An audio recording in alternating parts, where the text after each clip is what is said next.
Well, making his CFL debut tonight, his first start, that is, the BC Lions turn to Caden Salter at QB, hoping he can spark their offense. The 23-year-old Texas native signed with the Lions in May. He's appeared in 6 games tonight, his biggest test. And this man would like to see a lot of him. Willie Jefferson just turning back the clock. The 35-year-old already with 5 sacks on the season, on pace for 13. If he does hit it, that would be a career high. Hello, Canada. Welcome to Thursday Night Football on TSN. Caperness alongside Paul Appelese, Dave Naylor, Milt Siegel as we get you set for the BC Lions taking on the Winnipeg Blue Bombers. And the chat has to be surrounding these QBs tonight, particularly Salter. And we were chatting in pregame of how much we saw him in college, how exciting and explosive he can be. But Lapo, what are you expecting from this kid tonight? Well, I'm expecting, obviously, athletic ability, big, strong arm. I'm expecting a small package by the BC Lions. If I was them, I'd go out and do no-huddle plays. Why? Because you don't have that many plays of no-huddle. Don't overload him with too many plays. Call the things that they've seen from him that he can be successful at. Get some run game going with his legs to create a couple of first downs so he doesn't have to throw for a few first downs. I would try to put him in some positions of keeping this crowd out of it by a little bit of no huddle or something like that. Yeah, I think they got to keep it simple, and he's got to keep negative plays out of the way. You know, he is a guy who has had some turnover issues in his college career. Going into Winnipeg in front of that full house for your first CFL start would intimidate a lot of players, but I'm led to believe this is a guy who has ice in his veins when it comes to the big stage. He'll be fine with that. Yeah, I think he'll be fine. And another player who I think will be fine today is Brady Oliveira. And, you know, we had a situation this week where Brady Oliveira somewhat called out, you know, the scheme that was being ran, or his offensive coordinator. It made me think back to a situation, and I won't say what team I was with, who the player was, what organization, but there was a player, it was a star receiver, and he didn't get the passes he was expected to get that game, and the offensive coordinator called down to him, and he said something to the offensive coordinator, hung up on him, and gave him the peace sign minus 1 finger, if you know where I'm going. Yes. And that receiver that next game had, no, it wasn't me. It wasn't you? Never. No, the peace sign minus 1 finger? No. Never. It's wrong with the beat. No way. That receiver the next game had like 10 catches for 200 yards. So look for Brady Oliveira to have about 30 catches for 150, 30 rushes for 150 yards. He's going to get his opportunities, I promise. They are facing the best run defense in the He's going to get his opportunities, I promise you, Coach. He will. He should. He should. I promise. He's a great player. Get him the ball. Hey, so you think I'm giving folks the fingers now? You better not. You would not dare to give Lapo the finger in 02 and 03. Here we are, so we ain't never gonna stop. We got the green light, don't let me go. Here we are, and even when we reach the top, we gonna keep going till everybody knows who we are. We ain't standing on the sideline. We in the game trying to make it to the top. We in the game trying to take it. Yes, we are, and it's the shit you've been waiting for. Here we are.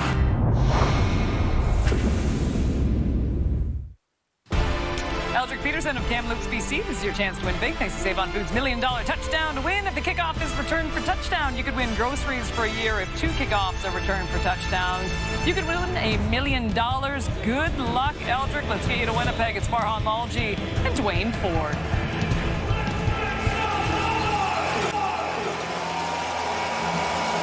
Thank you very much, Kate. They expected thunder showers in Winnipeg today, but they got all that out of the way last night. It is a beautiful night for football, another big crowd. The Bombers were an 800 football team at home in this stadium coming into the year. They are 1-3 at home this season. They'll try to change that, and they'll do it against the young quarterback, Dwayne. Lions head coach Buck Pierce for the 2nd straight week as a quarterback making his first start in the CFL. Yeah, a week ago, Chase Bryce. This week, it's Caden Salter with all of about 6 minutes of Canadian Football League experience. He mopped up last week. Seemed to provide enough of a spark to earn a longer audition here today. He's had a week to prep. We'll see how he does against the likes of Willie Jefferson in that Bombers defensive front as Salter makes his first career start. Willie Jefferson in the 160s as far as career games in the Canadian Football League. Mike O'Shea, meanwhile, was asked this week about giving up 52 points in a home loss last week and how that was addressed this week. He said, well, you don't like it. Does it leave a bad taste in your mouth? Maybe. We're about to find out. Buck Pierce, meanwhile, has yet to win a game against his former team, the Winnipeg Blue Bombers. He loves coming here. He would love to leave with a victory. Meanwhile, the Lions will choose to receive to get things started. It is Jaden Williams, deep Sergio Castillo with the kick, and we are underway in Winnipeg. Williams takes it at his own 12. Crosses the 20, looks for some room, brought down very early, and the Lions will start their first possession from their own 27-yard line. Well, much has been said about the rookie Caden Salter making his first career Canadian Football League start. Saw his first game action last week, coming on in the fourth quarter of that ball game. Obviously a very small sample size and under unique circumstances. The Lions playing down by a couple scores, a Toronto defense that may not have been quite as aggressive as what you're going to see from the Bombers out of the gate here tonight. Salter, meanwhile, is not the only change in the BC offense. We'll get to all the details, but he gives it to another newcomer, Imani Bailey, with the first carry of the game. Picks up 1, maybe 2 yards on his first CFL touch. And some juggling on that offensive line as well. Josh Donovan injured early last week, as was Brandon Yates on the offensive line. Tyron Walker-Hunt starts at right tackle this week. You mentioned change in the backfield. We'll see Horvath and Bailey sharing that spot. But Justin McInnes was a guy with whom Caden Salter seemed to have some chemistry in that fourth quarter last week. So those two hooked up 5 times. Lions were committed to the run on first down last week. They did it again here, which leads to second and long. A check down, that is Nick Senecal in the middle of the field. He is close to a first down, but probably 1, maybe 2 yards short. We'll see if Buck Pierce decides to get aggressive this early. Nick Senecal, the rookie, lines up out wide. He's going to work underneath to become that check down guy.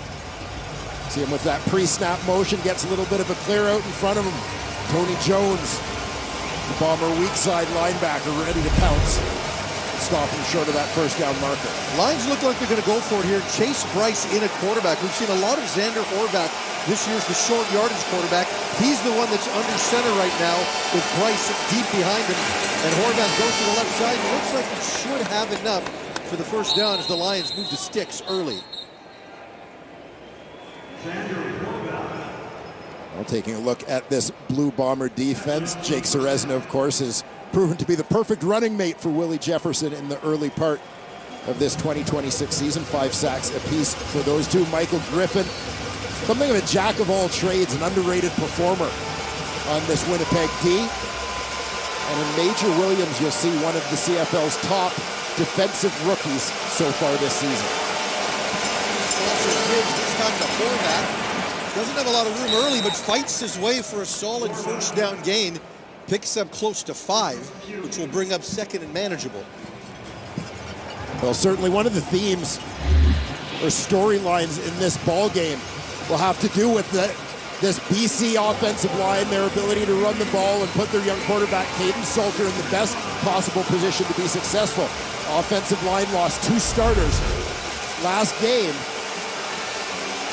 You got to believe the likes of Willie Jefferson and Jake Ceresna are hoping they can force Salter and the Lions into passing situations.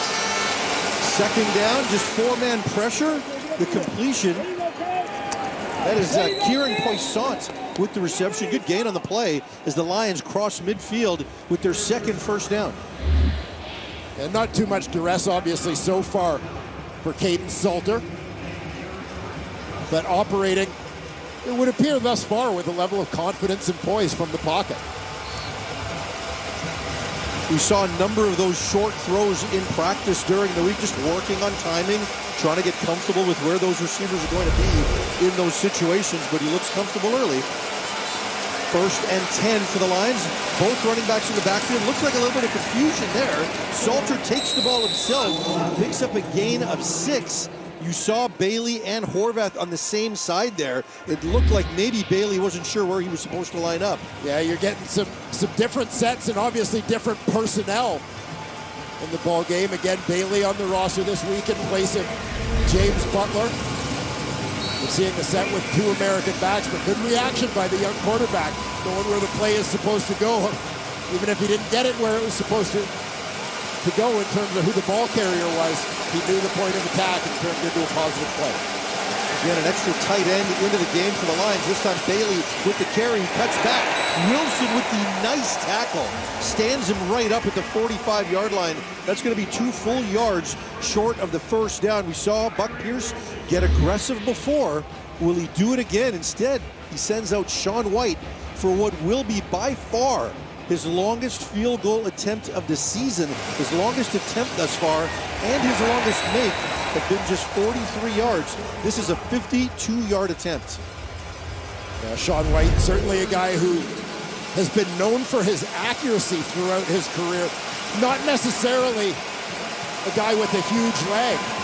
We'll see how this decision proves with Trey Bobble into the end zone, up the crossbar, and it is no good. Would have made it from 51, not from 52, but at the very least, they don't get a big return from the dangerous Bombers returner. The Lions with a couple of first downs, but they come away without points. Doink! Sean White comes up empty.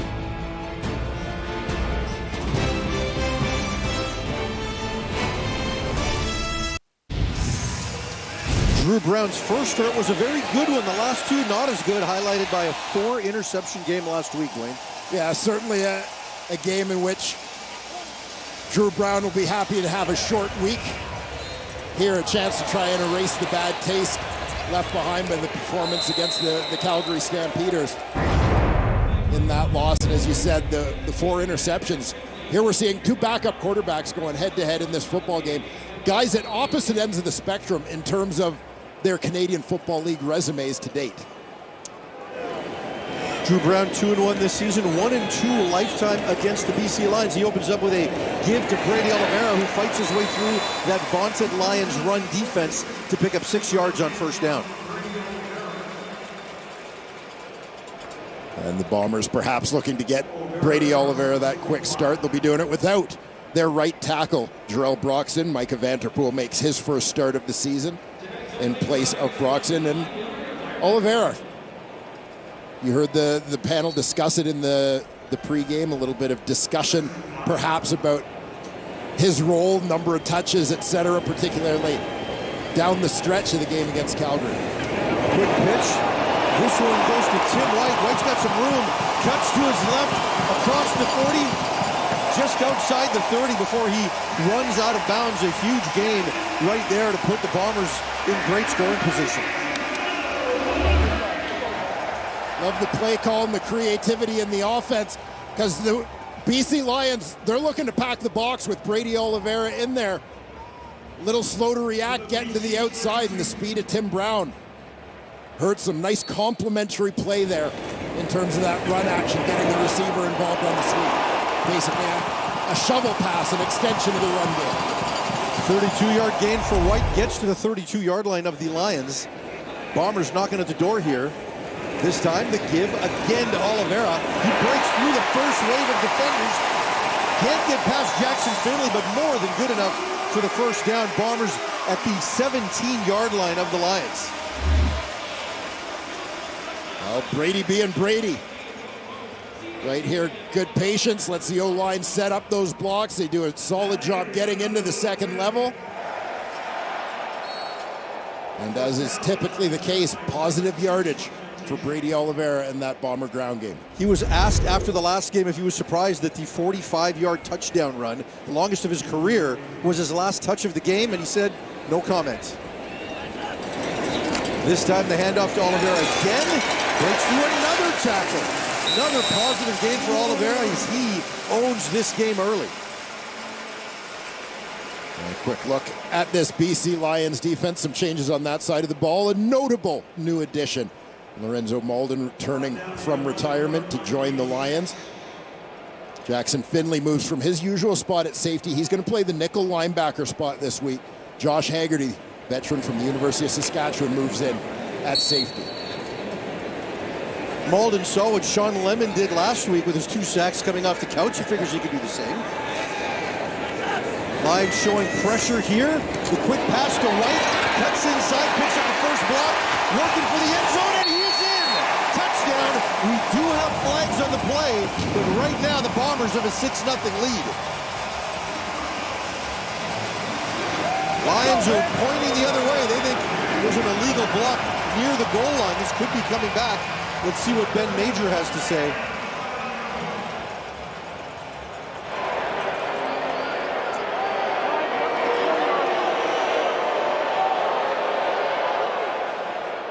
He is pointing the other way. It looks like it is going to be holding against Winnipeg. After yards are gained, holding, Winnipeg number 80.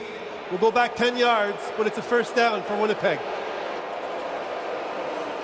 Well, the Bombers had things set up on the outside. Nick Dembski, and you're going to see Pokey Wilson gets tied up with his man.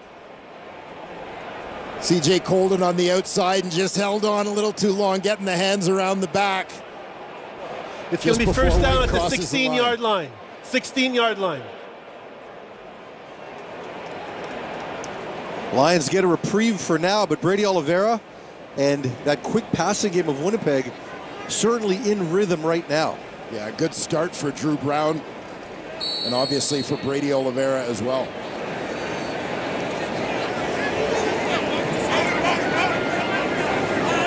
Extra offensive lineman into the game for Winnipeg. This time the quick pitch goes the other way. Pokey Wilson, BC tries to string it up, but he cuts back for another good gain on first down. Yeah, Wilson did well to get this north-south. It initially looked like the Lions defense was doing a good job of flattening things out, of keeping contained, not giving him a lane to turn it up. But once Wilson gets around the tight end, Dante Daniels, he sees a little bit of a gap and recognizes this is his best opportunity to take it vertical.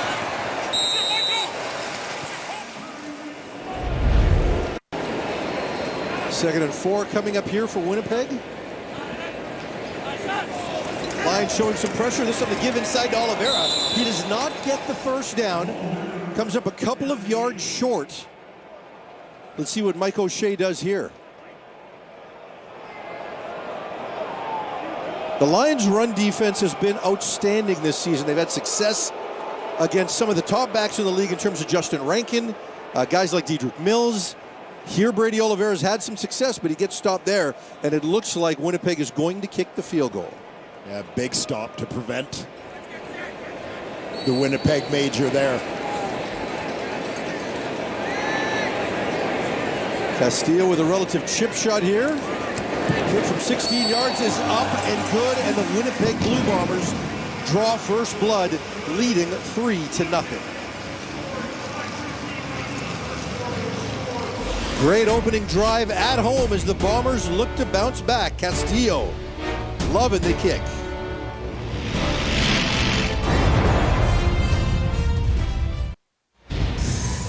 The bright lights aren't too big for Caden Salter. This guy was a production machine. 9,600 total yards and 91 touchdowns in 4 collegiate seasons. Yeah, and really got his start at Liberty University, a former CFL quarterback, former CFL coach Kent Austin, his quarterback coach and offensive coordinator to begin his career. But in terms of the even bigger stage, how about following Shadur Sanders playing for Coach Prime in the Colorado Buffaloes? Yeah, 2023, he was the Group of 5 Player of the Year by a couple of publications after an outstanding season at Liberty. And everyone knew that at that point in his days, remember, fumble snap right there. Winnipeg bounces on the football. Disaster for BC as Salter can't handle the snap and the Bombers take advantage. Not what Buck Pierce wants to see right now. His young quarterback with a positive first drive, not a positive start there. The ball hits Nick Senecal and goes to the turf before Winnipeg recovers. DQ Miracle Maker making a huge impact because August 3rd happens at Marshalls.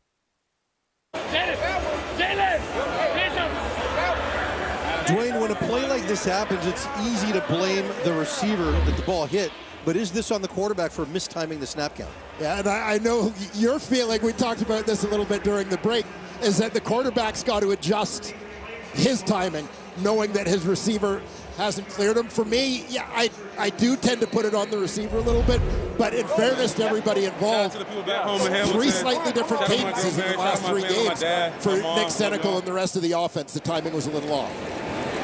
Ball back to Brady Oliveira. He continues to fight and fights and picks up another easy first down.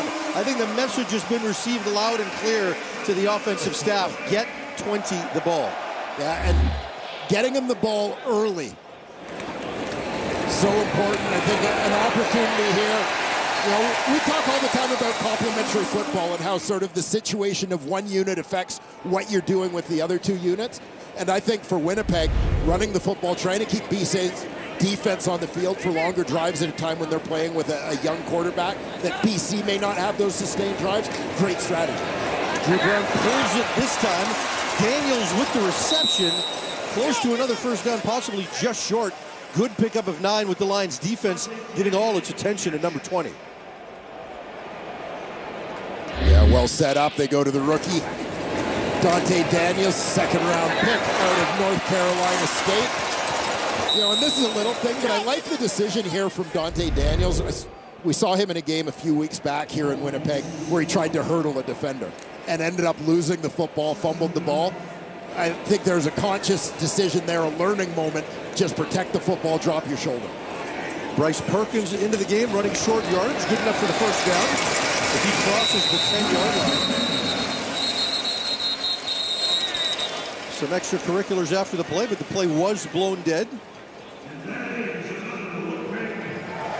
So let me ask you this. When you look at the success BC had in back-to-back games against Rankin and against Diedrich Mills, and it's not like they were playing with the lead throughout, maybe that first game against Edmonton, what is different here about what Winnipeg is doing within the run game? Well, I think one of the things is just some of the different looks that they will give in terms of their receiver runs and so on that are going to force teams, as we saw a big run from Tim White early on a shovel pass, like you can't just play between the tackles on Brady. Looking like Oliveira had a gap there, but got tripped up at the line of scrimmage. Gets half of it there. He's going to be brought down at the 5-yard line where it will be 2nd and goal from the 5. Yeah, tight end formation, as we've seen much of this possession for the Winnipeg Blue Bombers. Look at the movement that the guard Gabe Wallace gets on Casey Sales, creating a lane for Brady Oliveira to do his thing. Deontay Williams comes in off the edge to make the shoestring tackle. Otherwise, that's a walk-in touchdown. 2nd and 5. Oliveira remains in the backfield, gets the ball, cuts back, not going to get there. Good stop on the play by a host of Lions, pickup of maybe 1 or 2. That's going to bring up 3rd and 4, and Castillo comes into the game again, so the Lions D finds a way to hold it. Yeah, and again, a big stop on back-to-back possessions for the BC Lions defense. Obviously, they want to see that offense get a little something going. But still holding the Bombers to field goals, staying within a possession. Young quarterback at the helm. You don't want to be chasing a lot in this game. Castillo from 16 the last time, from the 12 this time. Giddies up, and it is good, and the Bombers double their lead to 6-0. Late in the first quarter, Caden Salter will have an opportunity to come back and get his team off the board.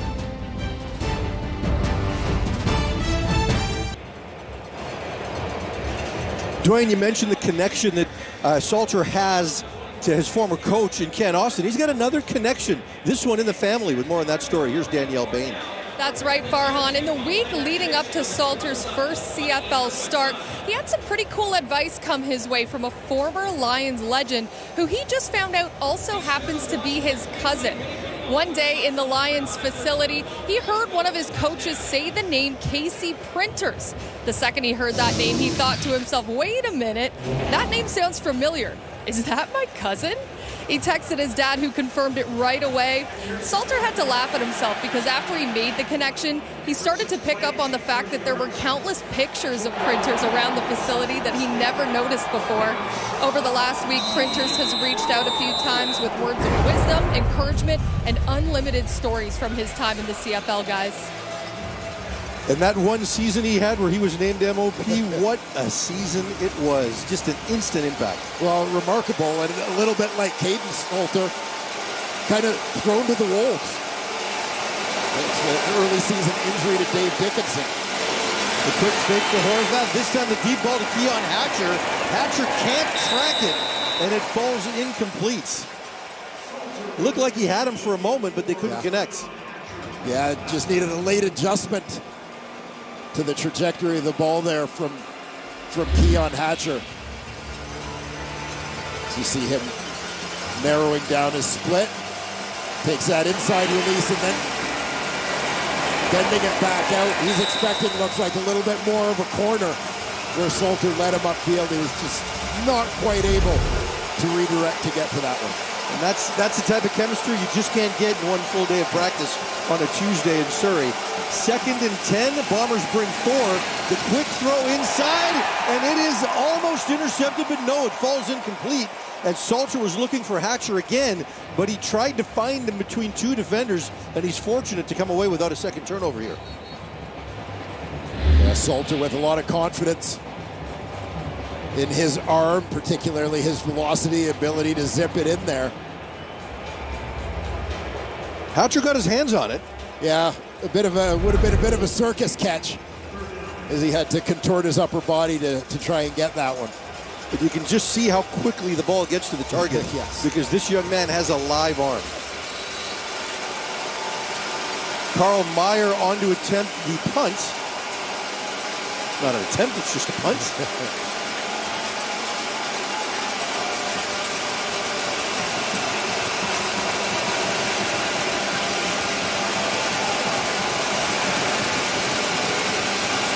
Bombers showing pressure. Let's see if they come here. Looks like they're running the clock down. Five-count violation, BC number 17. We'll go back 5 yards. It's still 3rd down. BC only had 11 players on the field and didn't want to risk the protection, so they'll take the penalty. A legal substitution would have been 10 yards, so they'll take the 5-yard time count as Parker McKenna comes onto the field. Very good opening drive for BC. The last 2 haven't gone as planned with the fumble on the previous drive and then a 2-and-out here. Meyer with the kick to Vavo, who takes it at his own 20.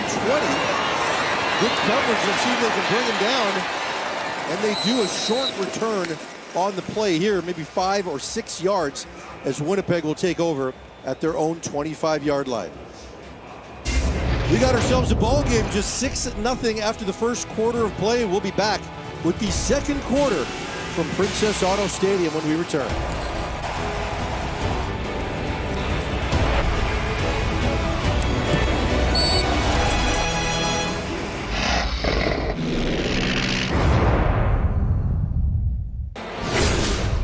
Let's take a look at the first quarter stats. BC's averaging 74 rushing yards allowed per game. That's the lowest total in the CFL. Brady Oliveira already has 50 in this half.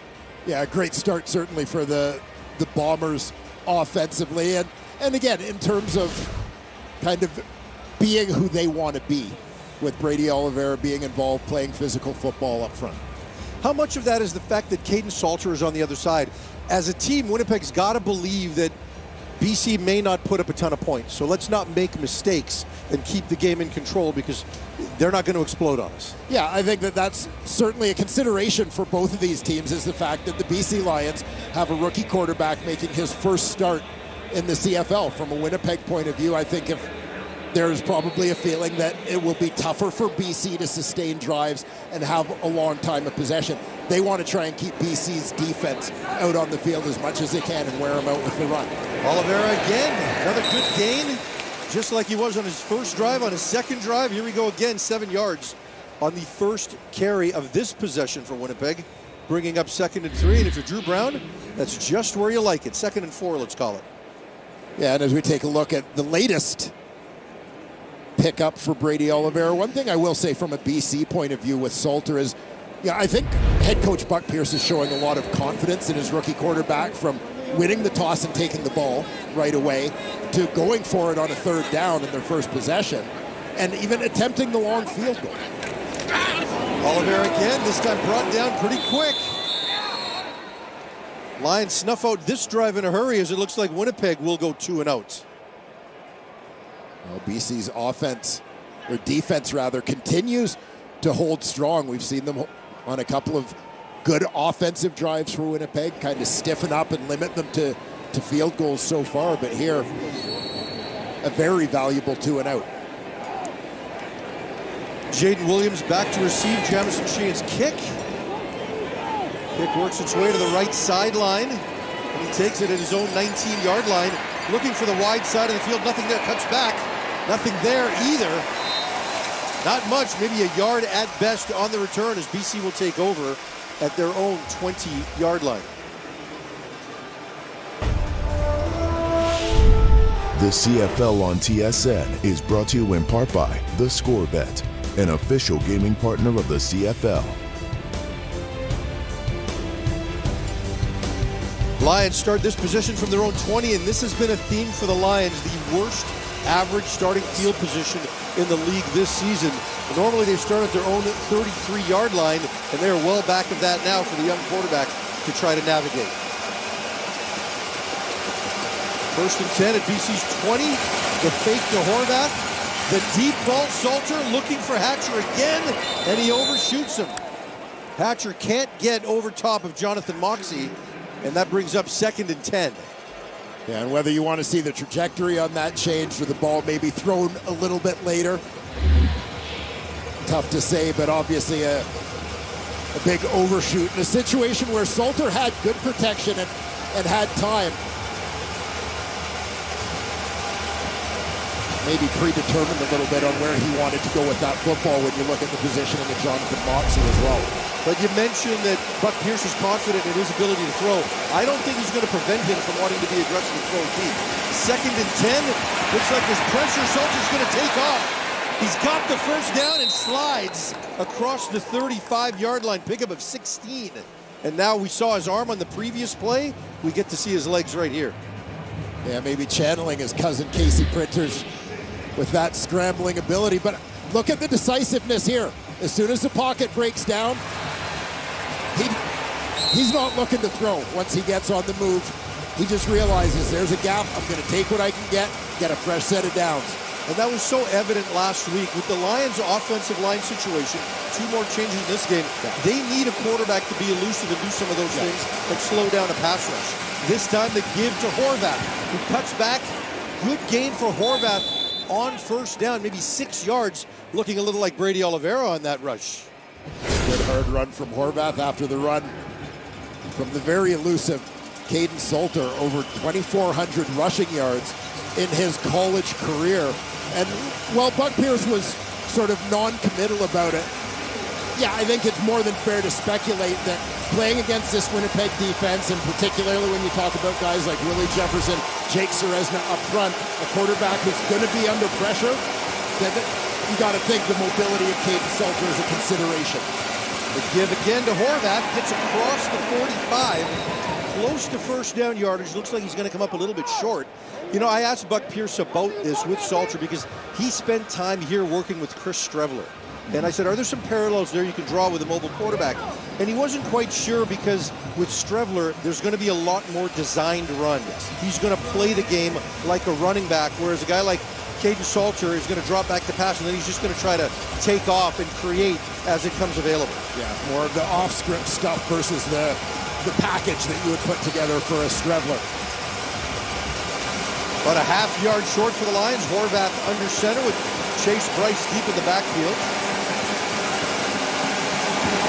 Horvath up, over, and good for the first down.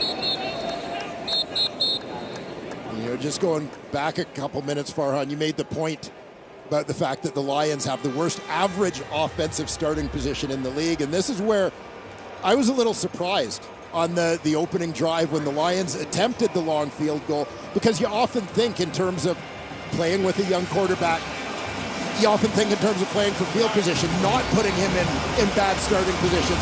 But I do think that speaks to the confidence that Buck Pierce has in Caden Salter. First down at their own 47-yard line. Extra tight ends in the game for the Lions here. This time Amani Bailey with the carry. Burst through the middle of the defense. Picks up 4, maybe 5 yards. As the Lions try to stretch that defensive front and run inside. Well, any success that they're able to generate in this ground game is all going to help in terms of managing the pressure on the young QB as you see get a look at the resume of the Lions' new running back, Amani Bailey. Close to 1,500 yards and 10 touchdowns in his 2 seasons at TCU. This time a high snap. Salter gets a handle on it, gives it to Bailey, but there is nothing there, and the Lions are going to have to punt.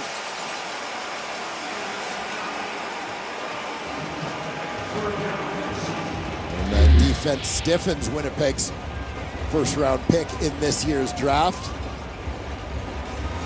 Defensive end Noor Gatkoff getting in on the play there. Good job by Salter just to handle the snap. Carl Meyer on again to punt. Looks to the left sideline where Trey Bobble will take it. No yards on the play as Bobble works his way inside. Not a huge return on the play, but the Bombers will pick up extra yards with the penalty. We have seen plenty of this guy through the first quarter and a half. Brady Oliveira has his fingerprints all over this one.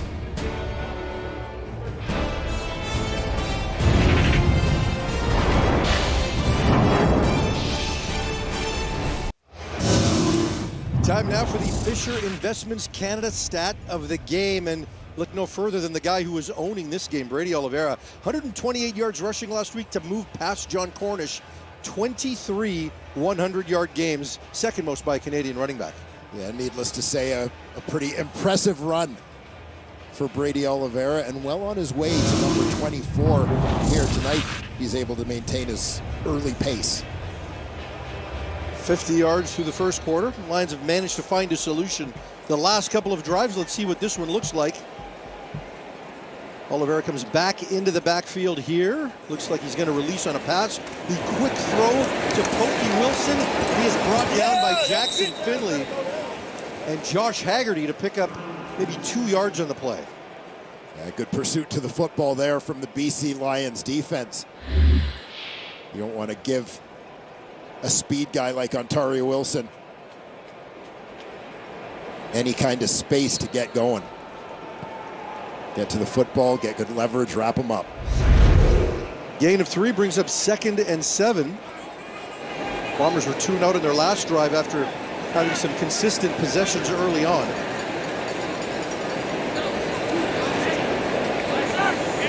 Ryder takes the snap. We have penalty flags on the play. It looks like procedure. I think a member of the Bombers' offensive line moved early. Procedure, Winnipeg number 66. It's a 5-yard penalty. It's still 2nd down. So left tackle Stanley Bryant charged with the infraction. Just rocking back a little bit early there. Bryant in his 16th season.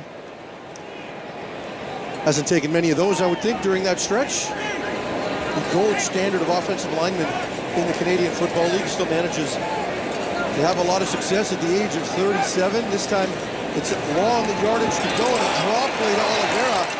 Gets a lot of it back, but not enough for the first down on 2nd and 13. And the Bombers will again have to punt without a first down.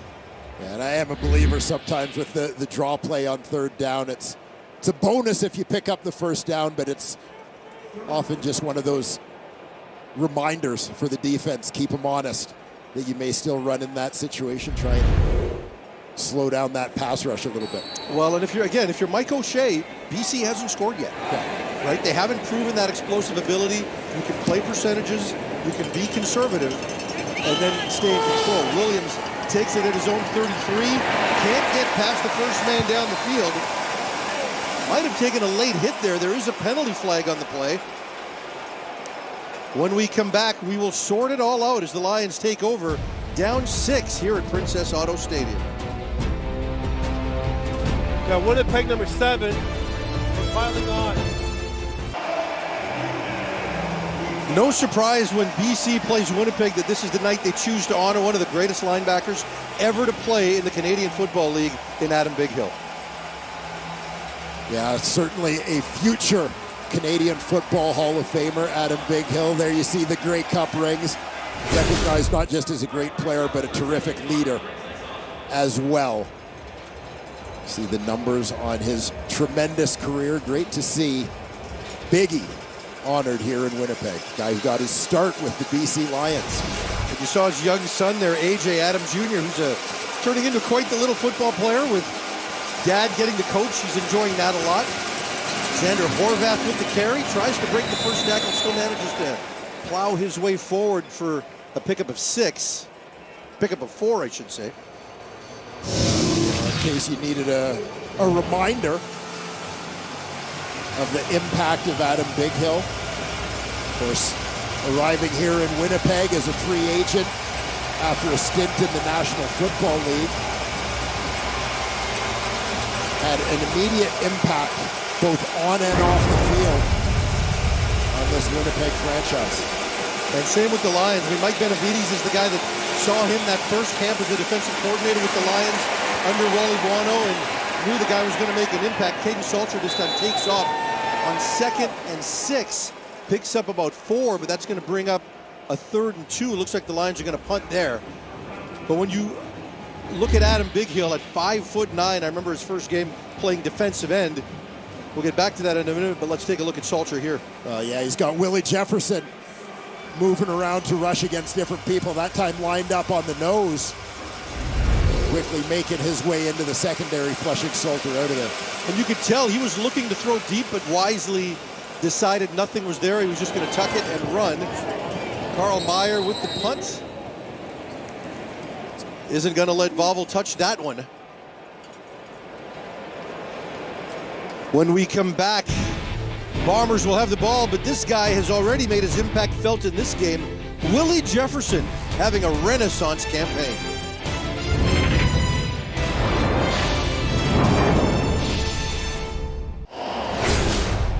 Welcome back to Princess Auto Stadium as the Winnipeg Blue Bombers continue to search for some offensive consistency without their starting quarterback, Zach Collaros. He's been sidelined since week 6 with a neck injury, but when I spoke to Drew Brown, starting quarterback right now, he says that they've obviously had a really strong relationship since he started his campaign as a rookie here in Winnipeg.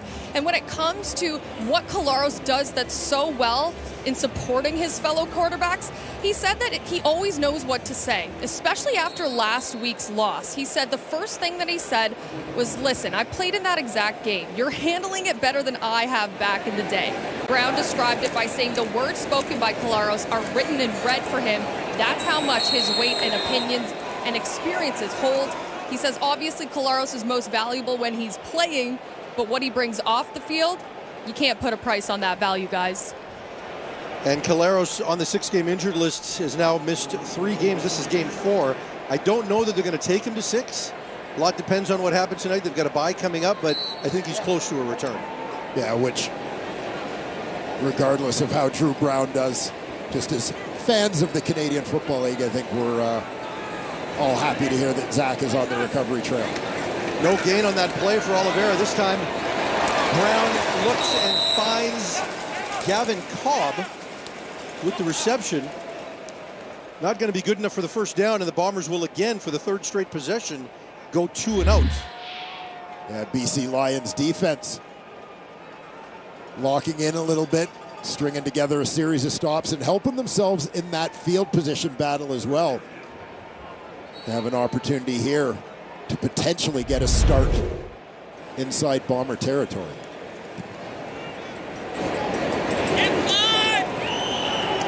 Punt takes Williams back to his own 30-yard line. Nothing doing there, as has been the case most of the season. So the Lions return to good coverage on the play by the Bombers. The Lions will take over at their own 33-yard line. Get ready for a new season of breathtaking spectacle, shocking betrayal, and explosive drama. HBO's House of the Dragon. Stream now only on Crave.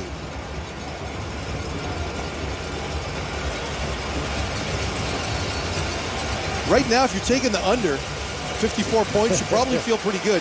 As you'd expect with 2 backup quarterbacks, these 2 teams have combined for 25 rushing attempts and just 11 pass attempts so far. So almost a half a play.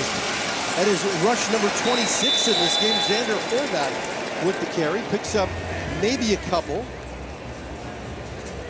Yeah, nothing fancy there. Horvath just keeps it front side. This is the 3-minute timeout.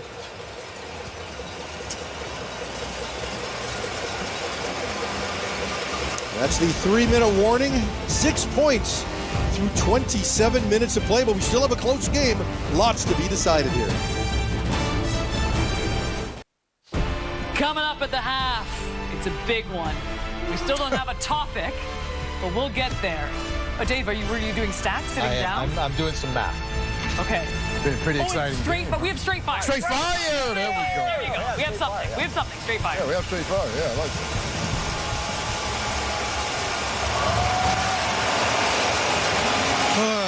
Jimmy Rydell, a.k.a. Slurpee Boy, must be producing because they've got nothing prepared. I was thinking the panel was just a little more decisive when Laura Dyken was there.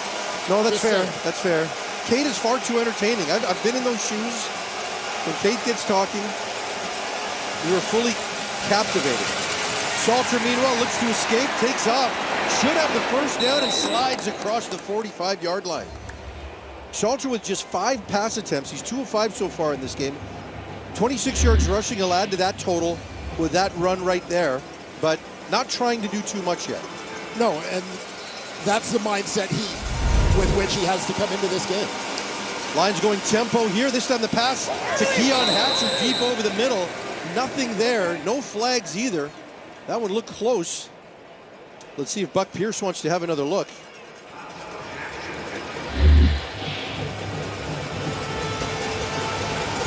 Keon Hatcher coming out of the slot, working across the middle. Nothing there. Dietrich Nickel and Jake Kelly supplying the coverage. Good coverage in the play. That'll bring up 2nd and 10 for BC. Salter drops back. Looks over the middle, and it is intercepted, or is it? Let's see what the referees ruled here. Ball got batted up into the air, and they are calling it an interception. Jalen Smith with what appears to be an interception. I'm sure we'll get a replay there, but if it stands, the Bombers will be in great field position. Watch Willie Jefferson on this play. He gets stoned in pass protection at the line of scrimmage, but still impacts the play. Eyes on the quarterback, gets in the passing lane, times that jump to deflect the ball. Now the only question is, was Smith able to secure it? The previous play is under automatic review by the replay center.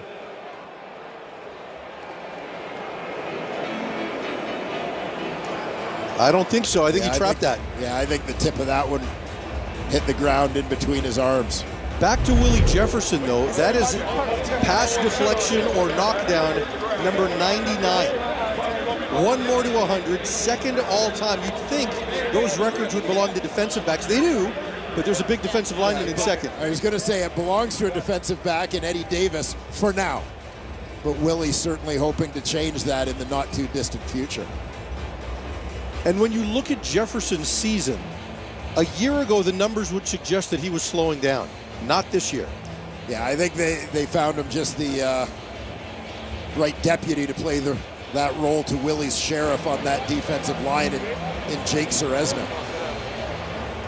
And the two of them have been 49 BMT. Great influences for a young guy like Newer Gatkuth who got taken in the draft. Gang, let's go get it. Yeah, well,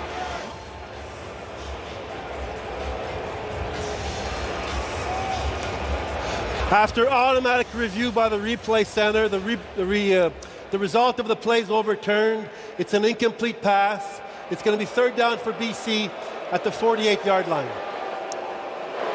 Salter gets a break there. 49 BMT. And the Lions get a reprieve. They're going to have to punt here, but certainly different field position than if you'd have taken the interception. That said, with Vavel on the other end, you never know what it's going to look like. That's right. Meyer this time goes right side with the punt. Vavel feels it at his own 12. Makes the first man miss, runs into his own block. Still on his feet. Gets tackled just outside his own 20-yard line, where Winnipeg takes over with 2:29 remaining in the first half, up 6. Well, Trey Vavel anxious to get going after Carl Meyer coffin cornered him a little bit earlier. Yeah, good kick and good coverage between the numbers and the sidelines. Lions doing a nice job getting down there, but Vavel's so tough to wrap up. Carl Meyer, meanwhile, who's a very good punter, is a former professional rugby player in South Africa before he came to the CFL, and done. You'd think, looking at him, he doesn't look like a kicker. Could be a defensive end, and he's used that size and rugby experience. He leads BC with 6 special teams tackles. That's not a good sign. This is a punter, though. In fairness to the rest of their special teams unit, as you say, usually when a kicker is leading the way, it's because you're getting all sorts of, you're giving up a lot of long returns. Well, they have. But Carl Meyer is a guy, he goes looking for it. Injured Lion being helped off the field. We'll get a number for you shortly. Shades of Jamie Borum. Ty Russell, the injured Lion, backup defensive back, began the year as a starter. Maybe they could put Meyer back there. He'd be the biggest DB they have. Drew Brown now looks for the quick screen to the left. Follows Wilson with the reception. He's got some room before being brought down. Huge tackle by Darnell Sankey on the play, or he could have gone. Well, this is magnificent execution, and you've got to have so much faith in the blockers to kind of have the belief to hit that lane with speed the way that Wilson does. You see a couple of the big boys getting out in front of him. They've got the kick-out blocks as Wilson loops inside. Nick Dembski with the first big block, and then after that, Wilson did most of the work himself as Brady Oliveira gets the ball back here. And again, the Lions seem to have made some adjustments after those first couple of drives, because it's been tough sledding for Oliveira since. Pickup of 4.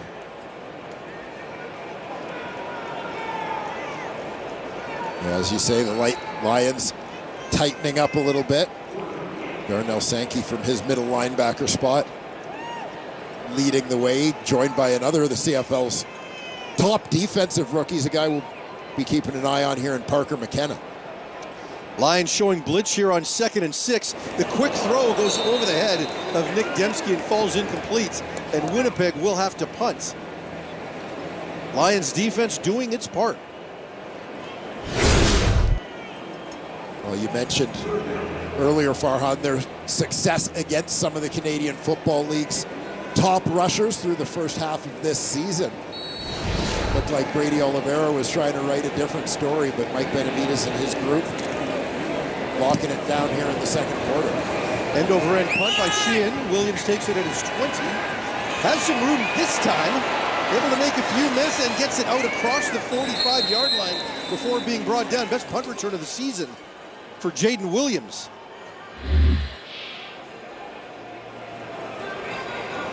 Williams threatens to the outside. Then turning it up, push that ball out near midfield to the Lions' 46-yard line for the start. 1:26 to go, plenty of time for Caden Salter. We'll see how aggressive Buck Pierce wants to be at this stage of the half. If you go down 6 at halftime, you probably feel pretty good about your situation still being in the game. A handoff. This time Salter pulls it. Salter's got some room. Gets it across midfield, across the 50. Runs out of bounds at the 48, maybe the 47-yard line. Something he can bring to the offense here that certainly Chase Brights couldn't. Yeah, well, this seems like something of a common sense piece, but really calling the game, tailoring the game plan to the starting quarterback you've got.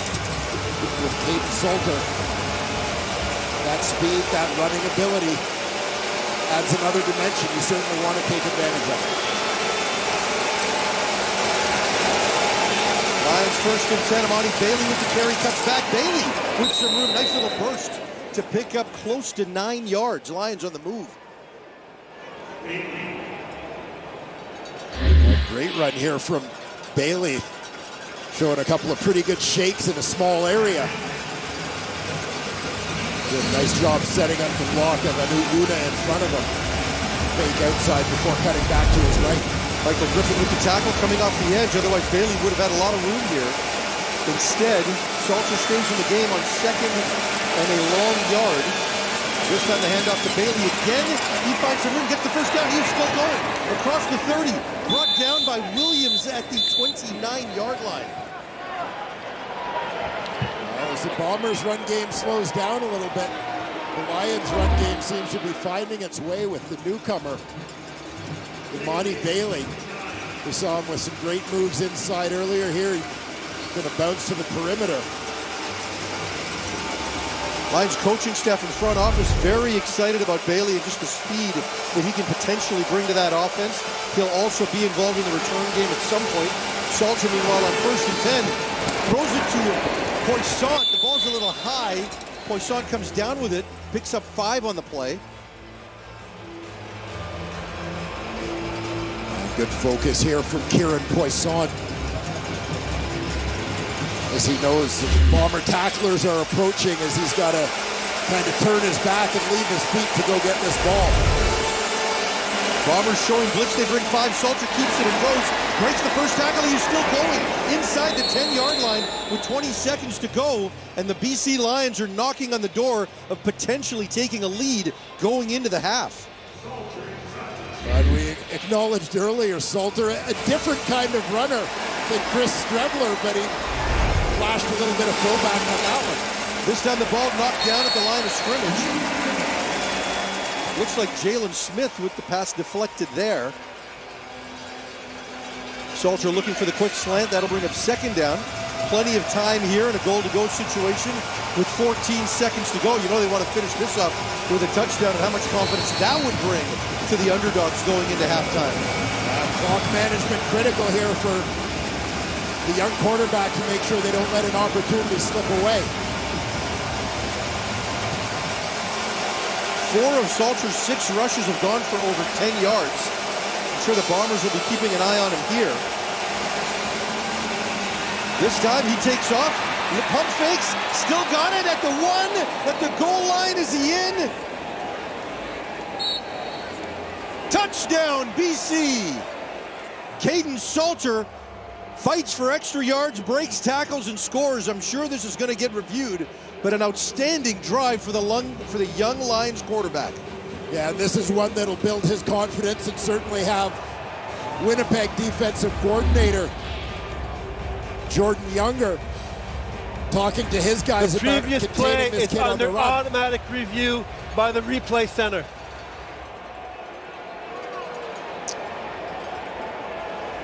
Let's take a look here. Gets tackled at about the 2. Elbow is down. Hips are down. I think that's coming back. Yeah, he has not crossed the plane. The ball has not crossed the plane as he is down.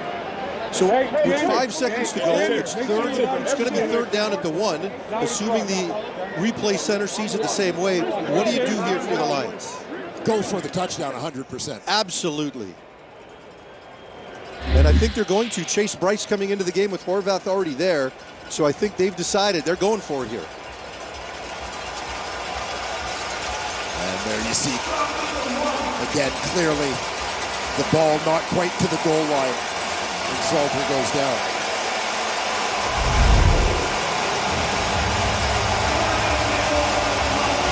All right, a huge After moment in the automatic game. review by the replay center, the ruling on the field is overturned. It's going to be 3rd down at the 1-yard line with 7 seconds on the clock.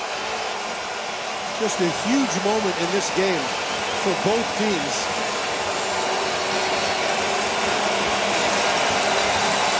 Xander Horvath sneaks to the right, and he is in. This one's going to count. Touchdown BC, and they're a point after away from taking a lead into halftime. Who would have guessed that, Dwayne Ford? What a massive way to finish the first half for Caden Salter and the BC Lions. We had seen Salter use his legs a couple of times already in this ball game, but really his running ability took over that final drive. 8 plays, 64 yards in a minute 26. Sean White on to attempt the extra point. He missed from 52 earlier. This kick is up, and it is good. And the BC Lions head into halftime with a 7-6 lead. And Dwayne, we've talked about the conservative nature of Winnipeg's offense. It worked in the first quarter with Brady Oliveira, but it allows the Lions to stay in it. There's 2 sides to look at it. Will they open it up in the second half? Yeah, I think they've got to look at some of the things that they build off of the run game with Brady Oliveira. No shortage of playmakers in the Winnipeg Blue Bombers receiving core. That if BC is going to focus their defensive manpower on shutting down Brady, then that's when you got to start looking to the Tim Whites. What about Caden Salter? You know, he hasn't had an opportunity to throw it a ton yet, but his legs have gotten more involved, and when that happens, he's a lot to handle. Yeah, he certainly is, and you sort of go with your strongest assets, and you know that maneuverability that Salter possesses is a big part of it for him at this stage. Not a lot of experience as a CFL passer, obviously, but he has sure hurt the Winnipeg Blue Bombers on the ground. We've seen 2 designed runs. The rest has all been off script, and it's worked for him. He's standing by right now with Danielle. Thanks, Farhan. Caden, your first CFL start. I know there's some plays that you probably want back, but how are you feeling? You're going into the half up. Hey, I feel good, man. We got a lot of work to do, you know. We got to finish these drives. We just got to go out there and finish executing the game. We got to finish, and that's one thing that I preached this week, to finish drives. We ain't been doing too good at it so far, but it was good that we just ended the quarter with a score. What have been some of the messages from the veteran guys out there when you're not finishing those drives and you're on the sidelines? Hey, just keep going, one play at a time, man. It's one play at a time, and it's a long game. It's a long game to go. We just got to keep on going. Thanks so much. Good luck in the third quarter. Well, Kate in the panel as halftime gets going. Caden Salter, his first CFL start. Maybe he didn't think they'd be up at half, but the tables have turned. BC in the lead. Well, I gotta tell you, if you're the Winnipeg Blue Bombers right now, you're scratching your head because all in all, I mean, basically BC just hung around the entire time, and now they've got a 1-point lead at the half. Back alongside Paul Appleby's Dave Naylor and Milt Stiegel, and let's talk about Caden Salter a little bit more. Yeah. And look, we were talking about him in pregame, and the one thing we saw from him in college at Liberty and then again at Colorado was the way he moved his legs. He's got 79 yards on the ground. Yep. That has been his greatest strength. Not great overall, though, 3 of 9, but again, they're ahead, so who really cares? That's all that matters. And I'm sure Mike O'Shea right now is like, guys, what are you doing? We're allowing this team that we should be up on, that we should go out there and crush. Now they have life. Now they feel like they can walk on water. And it's because we're allowing them to do that.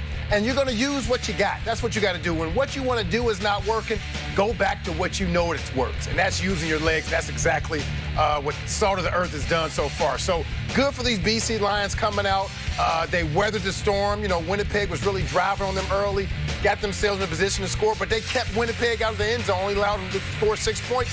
Then they come out in this final drive for the half and score 7 points. So they're coming out of this half with some confidence. You can see their demeanor. You can see Winnipeg's demeanor is totally different. So good for these BC Lions. It's going to be interesting to see what they can do when they come out in the second half. If they can come out, put some points on the board, give them more confidence, you never know what can happen in this game. Yeah, and we were saying it here. If the Bombers don't put the ball in the end zone, they're going to leave BC hanging around if they just keep kicking field goals, and BC did a good job. Caden Salter, let's talk about this. The important thing you have to do, young quarterback, play caller, is don't get bored. If the kid can run with his legs and use his legs, keep building as many things for him to go ahead and do anything he can, whether it's drop back passes. You saw him do a couple of zone read pulls where he can run with the football, get it out on the perimeter. You saw a draw play. Give him as many opportunities as you can. Well, you got to throw the football. It's a CFL. You got to throw the football. Hey, listen, the Winnipeg Blue Bombers last season won a game with 4 completions by Chris Streveler in Ottawa. So, like, you don't get tired of that. You get tired of, what does this kid do really well? Let's throw one shot down the field maybe once a quarter, but otherwise, let the kid use his legs. Lapo, a name I heard about Caden Salter today, just kind of who he looks like when he plays, was Damon Allen. I didn't throw it out in the pregame, but that's pretty high praise. A little early. But the gliding presence when he escapes the pocket kind of reflects that. When he ran that quarterback draw, he looked different, man. Damon Allen didn't have dreads, though, did he? Yeah. I don't think he had dreads. He did not. He did not. You know, let's turn attention to the Bombers now. And the biggest story coming in was Brady Oliveira and his comments this week saying that the Bombers, they didn't really know what their offensive identity was. And we all said in the pregame, watch Brady get the ball a number of times. He's got 12 attempts already. He's got 67 yards. And you know what? It was Brady ball to start this game. Yeah, it was right out of the gate. In fact, he had 7 carries in the first quarter. That's more carries than he had in the first quarter of the last 3 games combined. And you saw it looked like old-time Bomber football. Lapo, here they go, breaking it down early. playing physical at the line of scrimmage. They ran some plays to kind of stretch the defense side to side, open up some holes for Brady Oliveira. But as the quarter progressed, you saw BC start to make some adjustments. And this is a good run defense. First 5 carries, he's averaging 8 yards a carry. After that, it's about 5, and they've had some 2 and outs, so we're two Brady touches. We said that you got to establish the run early and then base your pass game off of that. Drew Brown's only thrown the ball 8 times.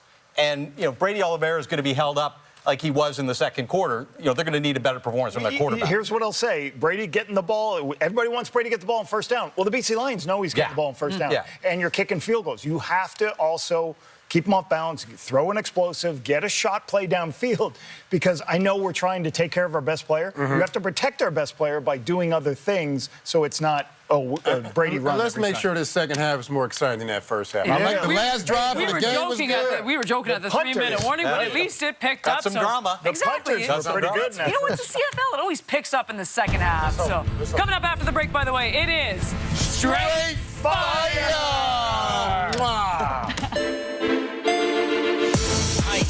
Keep it going. I ain't stopping. Keep it going. Ain't no options. Stay in motion. I ain't stopping. Keep it going. I ain't stopping. Keep it going. I ain't stopping. Keep it going. Ain't no options. Stay in motion. I ain't stopping. Keep it going. I ain't stopping. Keep it going. I ain't stopping. Keep it going.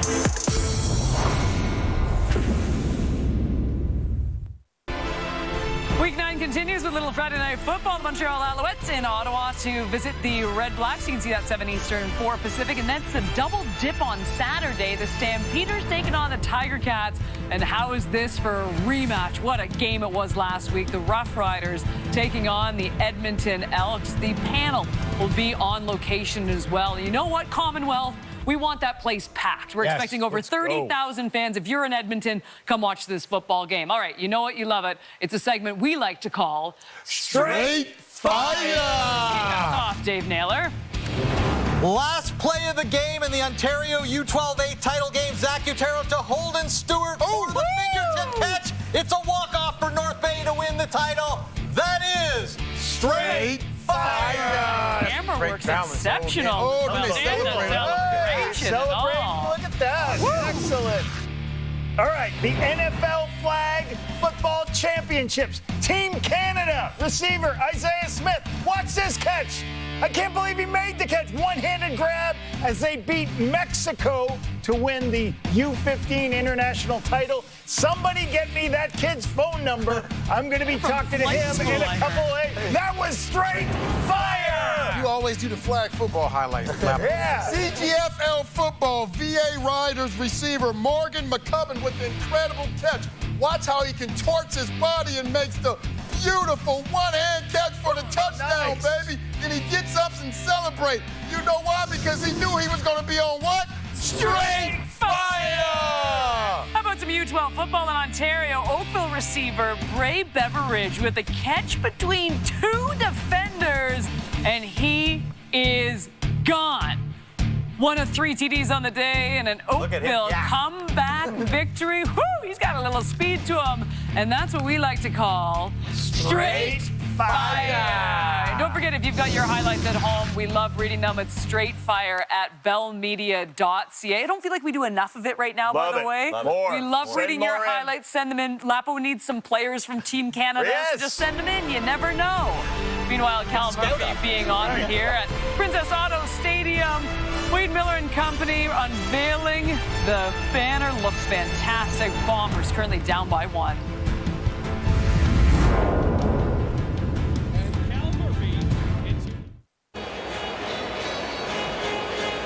Just a beautiful night here in Winnipeg. The Lions with a 1-point lead. Not many expected that. Let's send it down to the field. Here's Brady Oliveira with Danielle Bain. Brady, this BC defense is known for shutting down the run game, but you're still finding ways to break through. 67 rushing yards so far.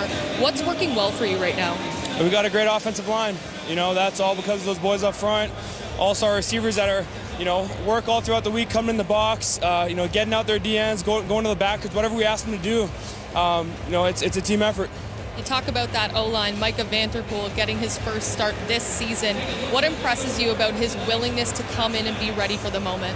Yeah, it's a big hole to fill. Obviously, we know how well Broxton is for us. He's a star in this league, but for Micah to come in, he's been chomping at the bit. I've seen him working tirelessly these last few weeks, waiting for his opportunity, so it's good to see him out there and making the most of it. Thanks, Brady. Thank you. Thanks, Danielle. Oliveira with 48 yards on 7 carries in the first quarter. Second quarter, BC appeared to figure it out, just 19 yards on 5 carries, 3.8 per. Carl Meyer with the kickoff. Trey Vauvel deep to receive. He takes it at his own 12-yard line to the 20, to the 25, where he is wrapped up and brought down. Winnipeg takes over at their own 33-yard line. Well, as you said, Farhan, a tale of 2 quarters, perhaps, for Brady Oliveira. Very strong start. The Bombers continue to remain committed to that ground game into the second quarter, but not quite with the same results. A couple of 2-and-outs in that quarter as the Lions started to find a little bit of momentum. Winnipeg with 3 wins this season when trailing at the half. The rest of the CFL has 3 combined, so they're comfortable in this situation. We'll see if they open it up a bit more. The play-action fake. Brown looking deep, has a completion, and it's Tommy Neild coming back for the catch just outside Winnipeg's 50-yard line. Nice way to open up the second half. Yeah, you heard Lapo talk a little bit about this. Tommy Neild, the trail receiver in this set. See versus zone coverage, things open up, sits down in a little bit of open space for an easy completion for Drew Brown. But the fact that, yeah, with the BC Lions defense anticipating runs on 1st and 10, sometimes you got to do other things. This time they do give to Oliveira, who cuts back, has some room. Looks a lot like what it looked like in the first quarter, a gain of 9 to set up second and very short. Take a look here at the cutback from Brady Oliveira. Press the point of attack, get that defense flowing. They over pursue and just bend it back into the gap. Nick Dembski comes around the backside there to help with the blocking for the cutback. One of the best blocking receivers in the league. Perkins comes in. And second and short. Perkins slides to the left, plenty of room, has the first down.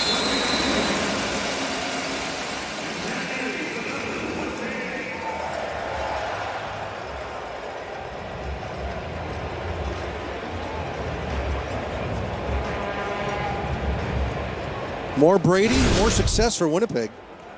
Yeah, the Bombers looking for a particular formula, and yeah, there's always that connection between the rushing yards and the win-loss. Always a little bit of a chicken or the egg. You have games like today where Brady's a big part of the game plan early. Sometimes it's a matter of Brady being the finisher. A lot of carries once they have a lead. 13 carries already. Betts with the pressure. Brown throws it away. Raylan Goforth, the nearest Lions defender. 2nd and 10, Winnipeg. Well, we'll see the Lions getting beaten a little bit. Keep an eye on Matthew Betts, some pressure coming. So you see that rush inside on Vanterpool. Kind of had him off balance, not sure which way Betts was going to go there.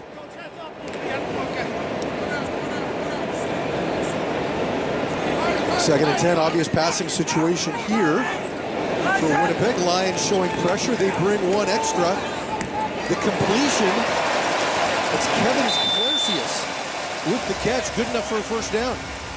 Yeah, and a big second down conversion there for Winnipeg. I started to say before that Winnipeg had been winning on 1st down to start this third quarter, moving the football, and then the Lions get them into that defensively favorable 2nd and 10, but Drew Brown executes beautifully to move those sticks. Got to make plays against the pressure package if you want to get them out of it. Brown did it there. Brown now 1st and 10 as they empty out the backfield. Looks for a quick screen to Daniels, who makes the first guy miss before being tripped up. Sankey with the tackle. Gain of a couple, maybe one. Another 2nd and long coming up for Winnipeg. And this has been kind of the model for the Lions all year. They give up the fewest yards per play on 1st down, but then give up the most completions on 2nd down. As you see Drew Brown with that second down screen, kind of altering his throwing motion to get it around the defender. Good pursuit to the football by the Lions. Bottle up Dante Daniels. Second and long again. This time a check down to Oliveira. Should have enough for the first down. Fights his way forward to about the 26-yard line, and another second and long conversion for Winnipeg. Watch Oliveira from the backfield. Just left of the quarterback. Check. Release. Brown getting rid of it just in time as he had an oncoming defender there. Yeah, both of those second and long completions, he's had a Lion in his face and has still managed to throw an accurate pass.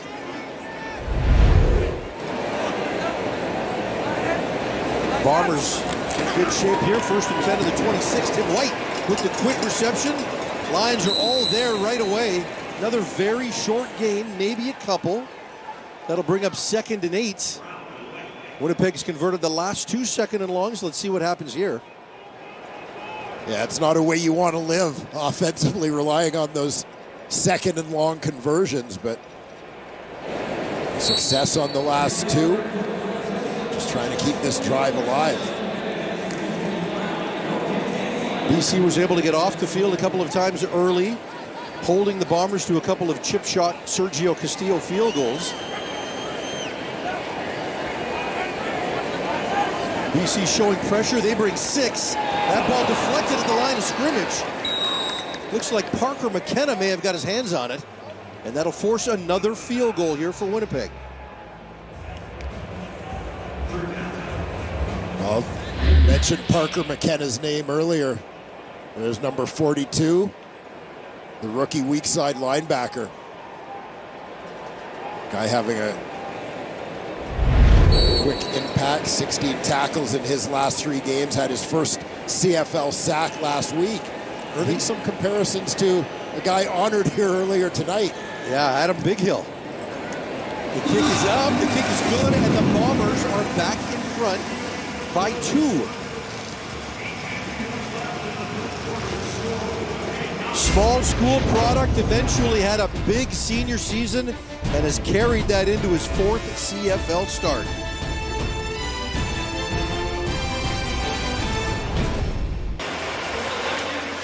Also honored earlier today was Cal Murphy, the late Cal Murphy. His family was able to watch this as he gets inducted into the Ring of Honor.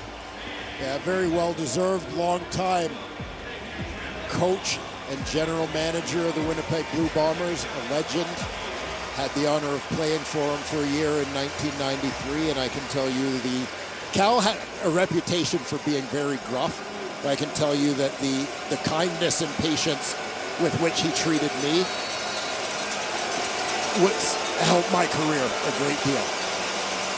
This time, Salter keeps it again, has all sorts of room coming around the corner. Salter in the clear at the 40, at the 30 before being shoved out of bounds by Major Williams. Big run for Caden Salter, and the Lions are in great field position. And I am shocked, given the way the final BC offensive series went. Caden Salter making plays with his legs. I'm shocked that this happened on the first Lions offensive play of the 3rd quarter. That the Winnipeg Blue Bombers weren't more prepared for this play. When it happened earlier, Riley Pickett was coming around the edge and helping block. This was purely a read and a decision by Salter, who has 119 yards rushing already in this game. This time the handoff to Horvath, no, the fake, and he looks inside to McInnes, his first target of the game, and it's incomplete. Almost intercepted. Dietrich Nichols right there on the Lions receiver. Yeah, the rookie quarterback maybe a little guilty here of being predetermined that the ball was going there. As you could see, the only thing that prevents that from being an interception is the fact that Justin McInnes is 6'6", because Dietrich Nichols had position. 2nd and 10 for BC from the Winnipeg 30-yard line. Lions with a good response following the field goal to open the 3rd quarter for Winnipeg. 4-man pressure. Salter trying to escape. Still has the ball. Not going to happen this time. Salter is brought down. And who else? Willie Jefferson, now leading the league with 6 sacks on the season. Well, there's your welcome to the CFL moment for Caden Salter. Getting sacked by one of the best to ever do it, Willie Jefferson. Violent hand, stays alive, and eventually swallows up the young QB. We'll give Salter credit for not trying to force a ball under duress, though. Trying to force something to happen. Sean White on to attempt a 43-yard field goal, which would match his season long, and he does. The kick is up and good. He missed from 52 earlier, but nails that one from 43. Lions back in front, and it is Sean White, second all-time in field goal percentage. He knows how to put him through the uprights.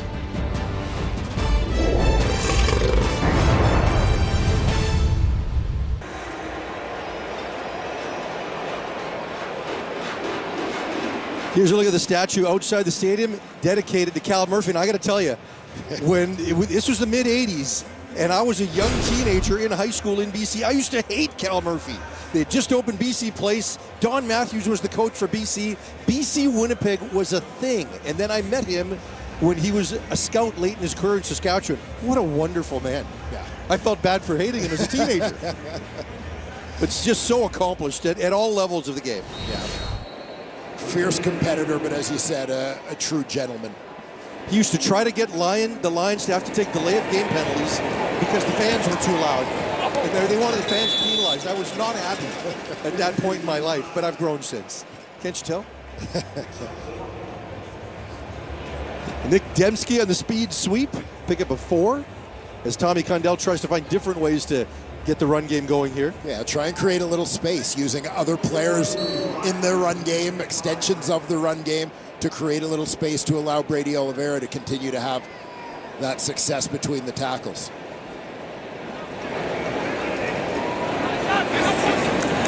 Second and 6. Brown looks to the sideline, has an open receiver. It's Tommy Neild.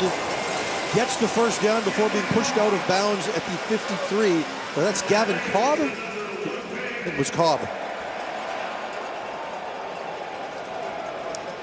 His parents in Victoria will be upset if I got the name wrong. Well, and I know you take pride with only a handful of former members of the Simon Fraser football program still in the Canadian Football League. You got to make sure you look after your alma mater. Yeah, he finished his career at Manitoba, but we take credit for him at SFU. Ante Litre, Michael Couture might be the only others. This time, the quick pass to Dembski. Deontay Williams right there for the tackle for loss. Yeah, Williams in hot pursuit all the way on this one. There you see number 9 tracking Dembski across the formation. Dembski bubbles wide. And there's Williams to make the play. Good job as well by the corner, C.J. Colden, to make sure that was contained. Allow Williams to pursue it from the backside. Second and 13 coming up for Winnipeg. Matthew Betts coming around the corner, and he has him. Sack number 6 for Betts. Jefferson got his 6th. Betts says, I'm going to tie you, Willie. Yeah, you and I worked the Lions-Argos game together on Saturday, and I said at the start of that one, Matthew Betts, coming from the defensive right side here, that he was due to have that breakout game. You know, he's not always necessarily a fast starter, but at some point, Betts every year seems to start getting them in bunches. He had 2 on Saturday, and here he goes. Timed that snap very well. Stanley Bryan didn't get a hand on him. Jonah Tavai, the injured Lion. And when you saw Drew Brown leave and get up after that sack, he was holding his hip a little bit. Back, yeah. So let's keep an eye on that as well. Trainer has a quick visit with Brown. Looks to be okay.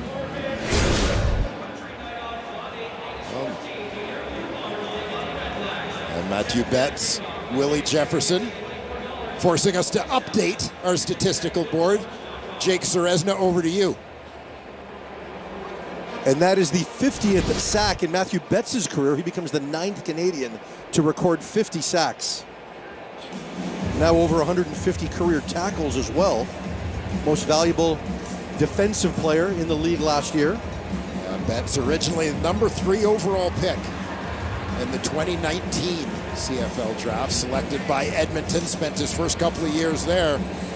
And much like Justin McInnes, another guy who is a high pick, McInnes in Saskatchewan, these guys really have kind of found their stride as Canadian starters, excelling on the West Coast. Tavai still hasn't made it all the way off the field. That doesn't look good.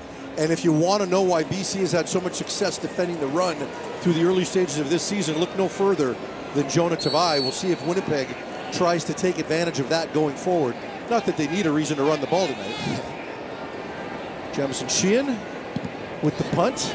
Good return by Jaden Williams his last time out. Let's see what he comes up with here. Looks to the wide side of the field, now tries to cut it back. Good coverage on the play by the Bombers special teams unit. Matthew Betts, fantastic season last year, getting hot at the right time when BC needs him most in 2026.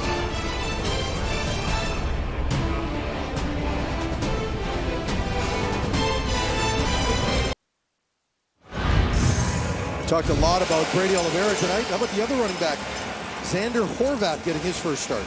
Yeah, the Lions going for a little bit of a different look in their backfield. Xander Horvath, Amani Bailey sharing that backfield. James Butler out of the lineup tonight. Horvath getting it done with a couple of runs from that regular offensive set, as well as his usual duties under center and short yardage. 8 carries for 26 yards and a touchdown for Horvath. BC takes over from their own 21 with Amani Bailey into the backfield. The quick fake. Kieran Poisson with the reception on the screen. Gets inside a couple of blocks, but not before Tony Jones says hello with a big hit.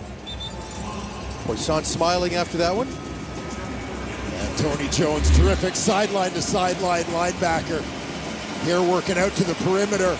Watch him lower the boom on Poisson as he tries to cut it inside. I think Kieran knew he was a little out of his weight class on that one. Yeah, Evan Holm held him up. Jones finished him off, and that brings up 2nd and 7, close to 8 for BC here. Late in the third quarter, BC with a 2-point lead. Double clutch going to Keon Hatcher. Williams is right there, and the pass sails incomplete. He has tried to go to Hatcher a few times. They just haven't been able to get on the same page. And you called it with the double clutch. You know, you hold your breath a little bit when you see the young quarterback, whether it's patting the football or a situation like that where he's second guessing what he's doing with it. You just want to see Caden Salter be decisive and put that zip on the ball that we've seen from him so far. Carl Meyer's been busy tonight. Here he is on to attempt to punt with Trey Bobble near his own 40-yard line. Officials hadn't blown the play in yet, I don't believe. We're just going to reset everything. We have to get the proper ball. No one explains better than Ben Major. Yes, very elaborate explanations, leaves no confusion. But very succinct to the point.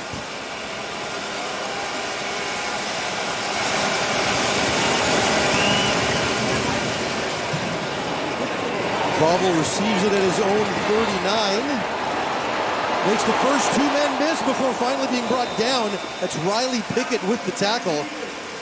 Bobble had a lane down the sideline, but nonetheless his team has great field position.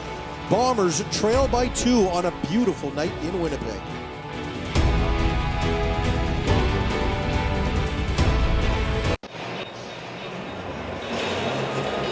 Welcome back to Princess Auto Stadium, and with offensive lineman for the Bombers, Jarrell Broxton, out with a knee injury, Micah Vanterpool got the go-ahead to make his first start of the 2026 season here tonight against the Lions. Now, when I asked him about being patient and knowing that his time would come, he tells me he learned some patience in a pretty unique way. The last 2 off seasons, the 27-year-old was a 3rd grade teacher, and when he was telling me about it, he just had to laugh. He said, Put yourself in a room with 33rd graders screaming Mr. V all at once. Going from elementary school teacher to intense offensive lineman is pretty funny to him. He tells me he actually showed his students a video compilation of his highlights as an O-lineman. Some of the kids didn't even believe it was him because Mr. V is just way too nice, guys. I don't know, man. Show me that video. If I'm an elementary school student, I'm going to just do whatever the teacher says. Exactly. Major Williams, also a substitute teacher in the offseason. Drew Brown, the fake to Oliveira, looks over the middle. Has Pokey Wilson at the 30, inside the 20, before being brought down. Nice throw and catch by the Bombers. Well, Drew Brown looks like he's still in a little bit of discomfort, but definitely didn't show it with that throw. Perfect timing to Ontario Wilson working towards the middle of the field. Got a look, the run fake to Oliveira holds those linebackers a little bit, which allows Brown to just drop it in behind that second level. Thibaut Tabaye into the game, a defensive tackle in place of Jonah Tavai. Brown had a few problems with the snap, but got it to Oliveira right away for a strong first down gain. Call it 6 yards. And Bombers finding a little bit of balance in their offense here, mixing things up, keeping the Lions D off kilter.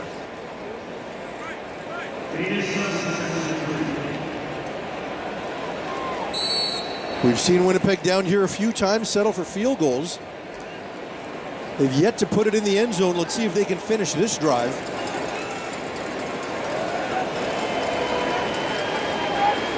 Brown with the quick pass has Dembski. Dembski has the first down, tackled right away at the 5-yard line. Decisive throw by Drew Brown. Now once again, kind of changing up his arm angle. Make sure he finds a trajectory that works. Zinging it between defenders to Nick Dembski to move those sticks. Set up the 1st and goal. Ronald Kent Jr. with the tackle, 1st and goal. BC's got a couple of late substitutes coming into the game. Looks like some confusion from the Lions back end. Oliveira with the handoff, brought down after a gain of a couple.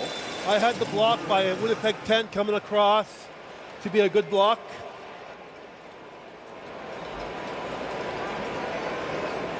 As you mentioned, Ben Major, very descriptive. Yes. You see Nick Dembski in motion across the formation. Brady Oliveira again with the cutback. Jackson Finley moving a little closer to the line of scrimmage here in this BC Lions defensive formation tonight in on the tackle. This time the drop back, looking into the end zone to the corner, Tim White, touchdown, Winnipeg! Finally, they finish the drive and take the lead.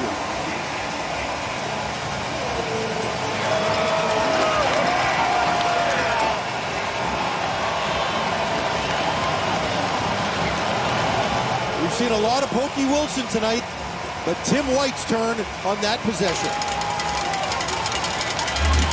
And you're going to look at the touch on this football from Drew Brown with Tim White working towards the corner, all the way across the formation. Leads him, just drops it in there perfectly beyond the defender, Finley. Great protection by that Bomber offensive line to wrap up a 5-play, 55-yard drive in 2:26. The convert is good, and Winnipeg now with a 6-point lead, 16-10 at the end of the 3rd quarter. Drew Brown moving around gingerly, but was well protected there. Able to find Tim White in the end zone behind Jackson Finley, and the Bombers take the lead going into the 4th.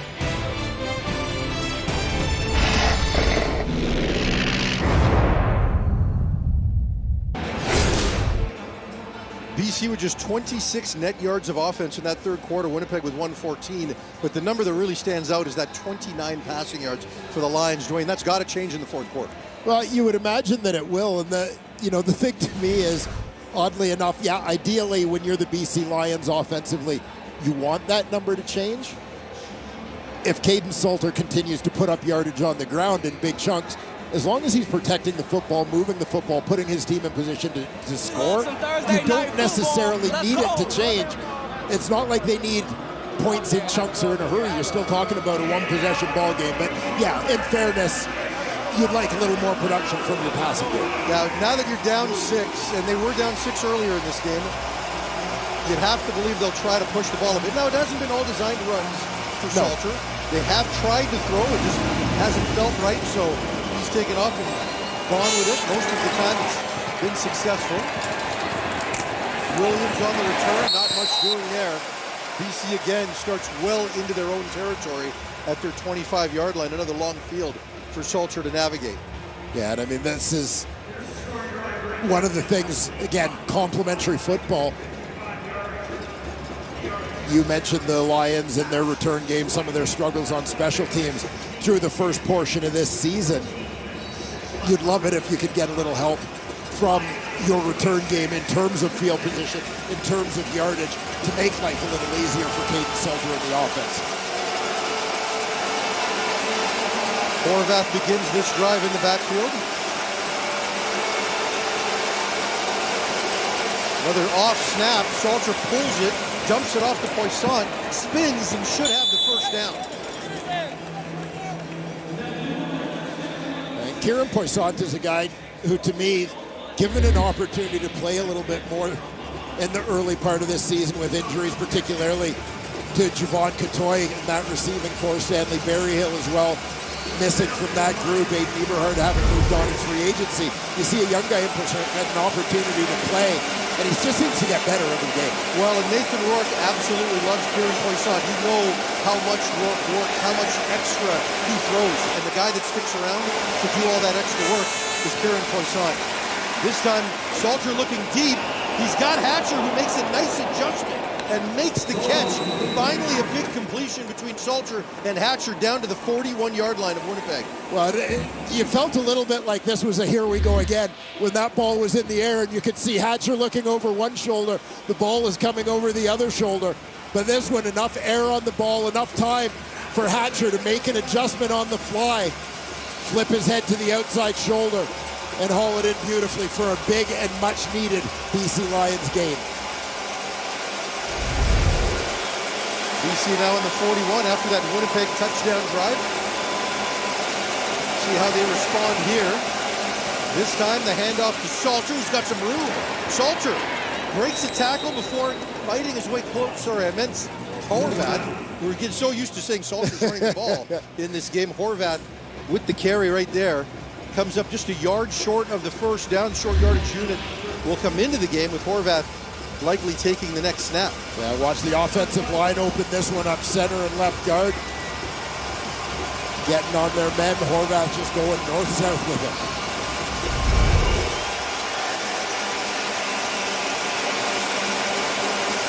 Second and 1, Horvath under center. Bryce deep. Should be enough for the first down.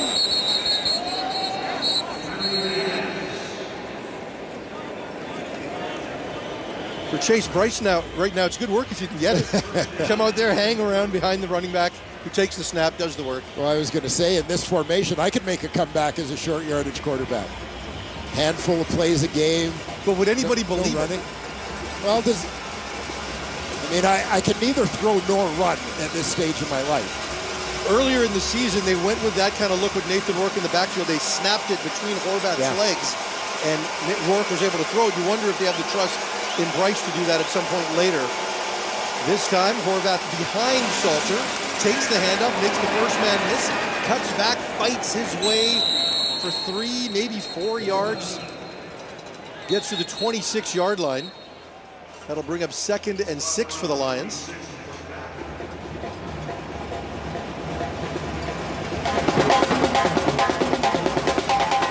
Lions trying to create a little misdirection in the backfield there. Sending another back off to the left, handing to Horvath going right. Trying to prevent that backside pursuit.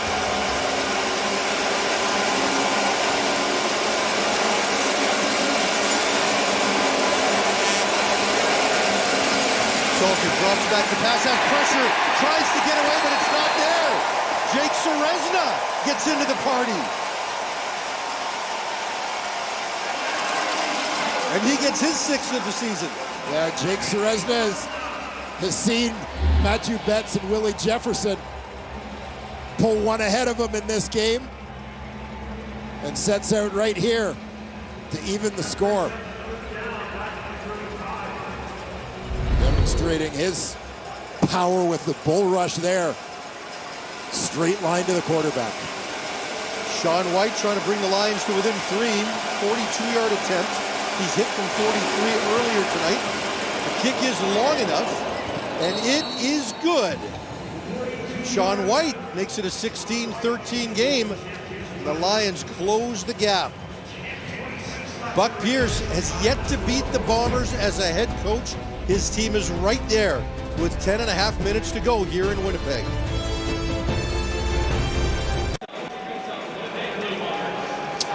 Such a balanced receiving core here in Winnipeg this year. Pokey Wilson has been a real find for this team, Dwayne. Yeah, and I would describe him as a bit of a rediscovery in this Winnipeg offense. A guy who went over 1,000 yards in 2024, limited to just 6 games a year ago, but over 500 on the season already. The Bombers playing their 9th game of the year. But you think about some of the changes to their receiving core with Kenny Lawler leaving in free agency, Dalton Schoen lost to injury. Pokey Wilson has stepped up in a big way. Oliveira with the carry. Lions defense right there. Limits the gain to about 2 yards. I mentioned the balance in that Bomber receiving core. Coming into this game, all these guys were in the 400-yard range. They'd all had between 32 and 34 catches. We're seeing it again here. Yeah, and this is exactly how you want it to be. It becomes so difficult to defend when you can't focus all your energy, all your manpower on shutting down one individual. Any one of these guys can kill you. Certainly over the course of their respective careers, guys like Gavin Cobb and Tommy Neal have shown a penchant for the big catch as well. Lions with some pressure. Brown trying to escape, gets out of there. Doesn't get the first down, but does make for an interesting decision here. Brown again grabs that lower back after the collision. Made the decision to run into contact there and not to slide on the scramble.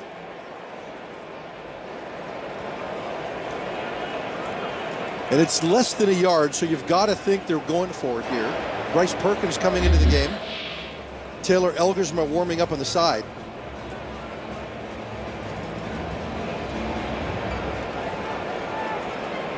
A good decision, good run from Drew Brown, and he knows he's close to the first down. He's not going to slide. He's going to try and get there. You see him duck the shoulder and lunge forward. It's just Parker McKenna gets his mitts on him.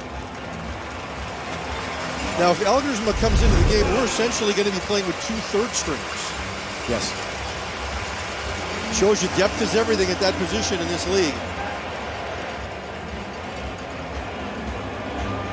Elgersma, already to his credit, has come off the bench and guided the Bombers to a win in Hamilton.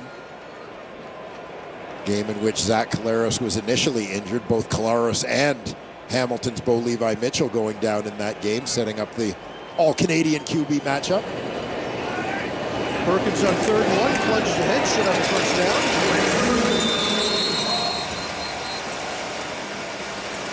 As we look on the sideline, Brown has not gone to the bench. Taylor Elgersma is coming into the game. Well, Elgersma, Hey, let's fucking go. in his first CFL season, after being drafted in 2025 by the Bombers, 18th overall pick in last year's draft at Wilfrid Laurier University.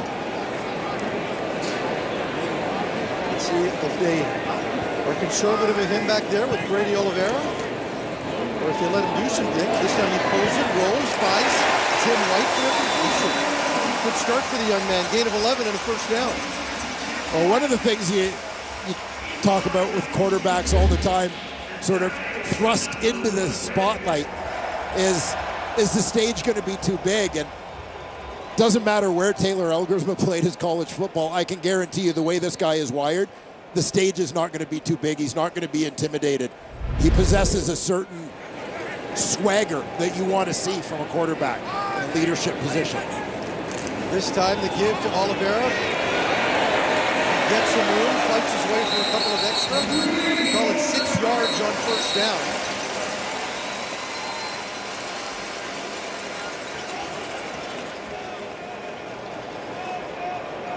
And you look at Elgersma coming on in this situation and think about the extended play time that he had in Hamilton a few weeks back and how valuable that is early in his career. Drew Brown had recently been acquired. He wasn't in uniform for that game.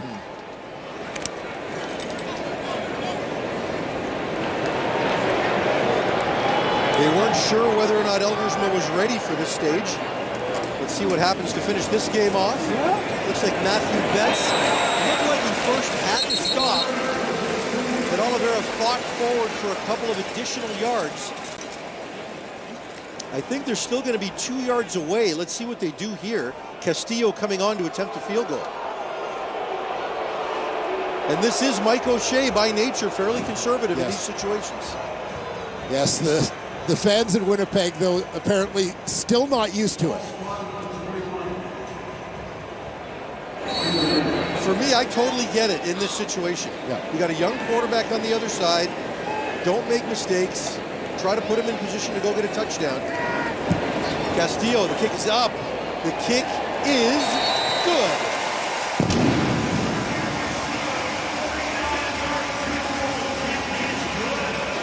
Bombers back up by 6.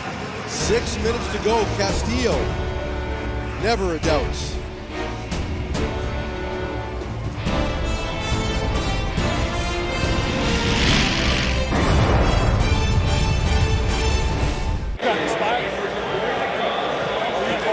You mentioned the stage wasn't too big for Elgersma. I don't think it's too big for Caden Salter here as well. And this is the first time in Lions history they've got first-time starters in back-to-back weeks at the quarterback position. Yeah, fairly remarkable that, given the history of the franchise, the history of the league, that it has never happened before. But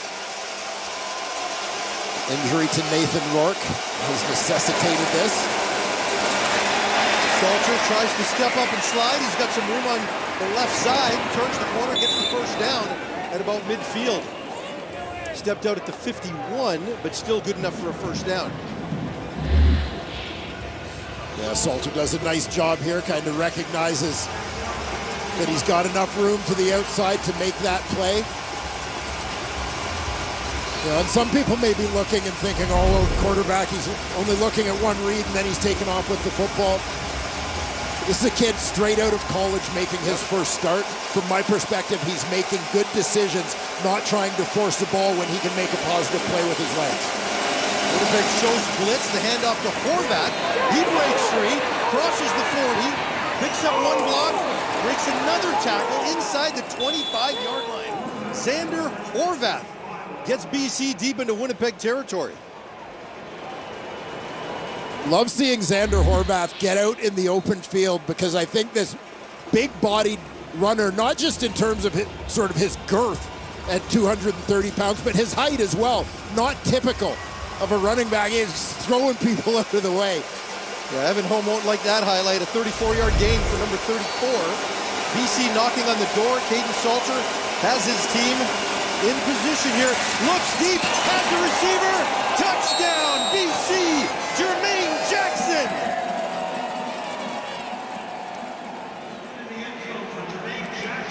Cue the duel of the young guns here down the stretch. Caden Salter, you wanted more passing yards? How's that? May have doubled his entire night's work on that one throw. He has stepped up here in the fourth quarter, doing what needed to be done, throwing a strike here to Jackson to pull the Lions even. He had some separation, needed all of it before Dietrich Nichols got there. BC Really also like has that. an injured offensive lineman on play. Really like that. We like that. Way to go, O. Let's go, bro. Good shit. Hey. Jackson actually suffered an injury last week. There was some doubt as to whether he'd play this week. Lions are sure happy he did. You see Jackson, the middle receiver in this three-man set. Little stem to the outside. Nichols overcommitted and found himself scrambling, trying to recover on the play.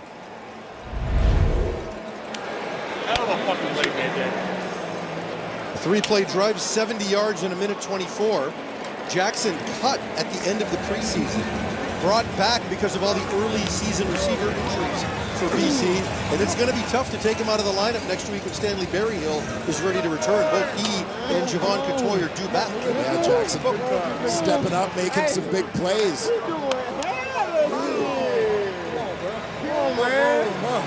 But, hey, we doing hella shit. Just remember, it's a family show. BC Lions having a little bit of fun. Sean White on to attempt the extra point, and the BC Lions have a 1-point lead with 4 minutes and 38 seconds left to go in this game. Jermaine Jackson with the biggest touchdown of his young career. Is it enough? We'll find out.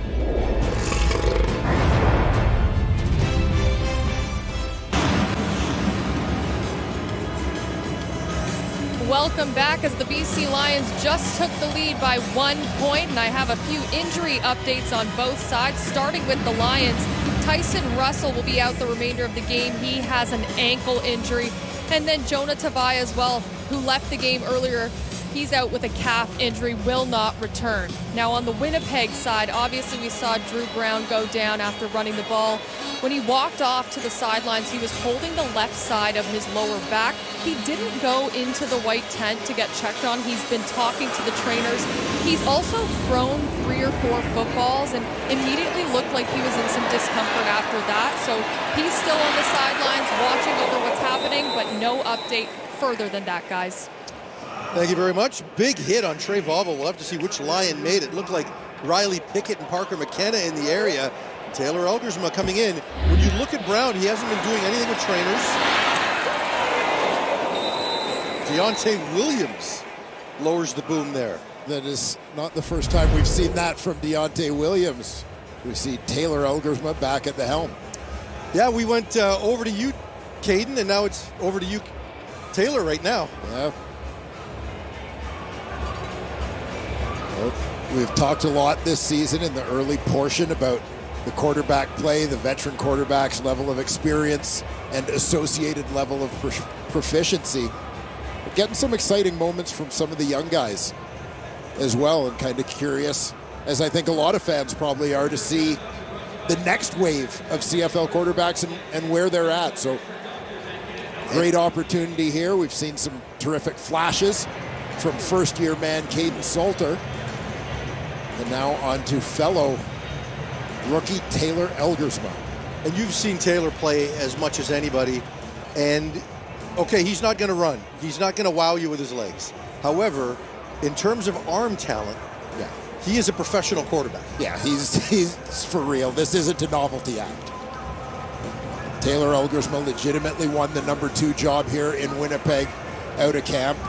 Bombers had an opportunity to make a good deal and get a veteran guy in Drew Brown who knew the team, knew the system, knew the coaches, etc. Was a perfect fit as a veteran guy to come in and insulate them, bearing in mind that Taylor Elgersma is a true rookie, but a young man who appears to have a bright future here in the CFL. This time he pulls it and he's going down. The sack right there, Deontay Williams was not fooled. And Mike Benavides turning up the heat right away here on Taylor Elgersma. Watch for Deontay Williams coming from the left side of your screen, I believe here. The defensive left, right side of your screen. Unblocked man. Williams, a halfback by trade, but a guy who has played in the box a little bit in his career. Second and very long. He checks it down and almost intercepted after going off the fingertips of Nick Dembski. Dodged a bullet there, but a 2-and-out for Winnipeg as the ball's getting kicked back to BC. We have a timeout for Winnipeg. Timeout, Winnipeg. A second and extra long situation. You can see from the alignment defensively before that ball was snapped. BC just set up with their 4 defensive linemen at the LOS, and everyone else just backed off to the first down marker.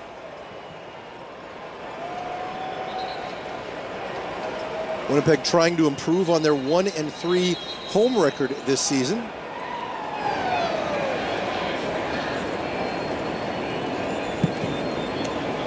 Going to reload here. We didn't get the explanation from Ben Major.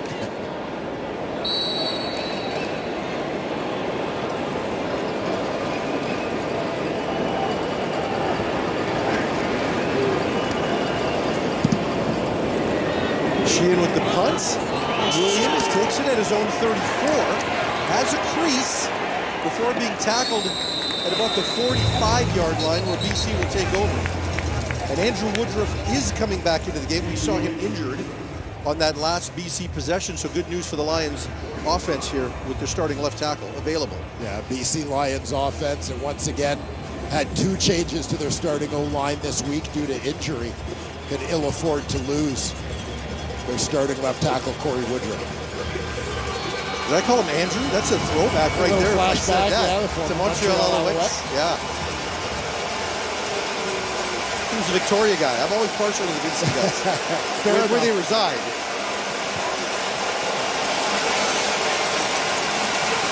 Horvath with the carry, cuts inside. Pushes behind that offensive line. Gets a gain of 6, maybe 7.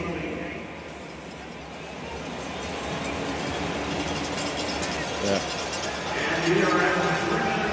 And that's the 3-minute whistle. The BC Lions, when we come back, will have a 2nd and 4 as they try to close out this game with a 1-point lead. Can BC pull off a huge upset in Winnipeg? We've got 3 minutes to find out. Dwayne, we haven't seen the big-time offensive numbers from the quarterbacks. No one in range of 300 yards passing, but we have seen 5 lead changes, and with 1 point separating these teams, it's been a pretty entertaining game. Yeah, it certainly has. I think both teams have sort of found different ways to make some big plays without an aerial show. The handoff to Xander Horvath. He is in the clear to the 40, to the 30, to the 20, to the 10. Xander Horvath will score. BC up 7 with 2:46 to go. Wow. Xander Horvath. We've seen him do this before. Big back, completely catches people off guard with that straight line speed in the open field. You watch Horvath here when he sees a little bit of daylight. Lions, 7 men on the line of scrimmage, double tight end formation. And you get Xander Horvath running downhill, sees a little bit of daylight. Good luck. Very good block by Corey Woodruff on the play. Yes. Glad he's back in from the Lions' perspective, given what they've been dealing with offensive line-wise. But right here, BC's got a chance to go up 8, but it looks like they're going for 2 to try to go up 2 scores. What do you think of this decision? I like it. Yeah, same. Put yourself, be aggressive here. Put yourself in a position, well, put a little pressure on your opponent. With a young quarterback on the other side, you then force him to throw the football. Yeah.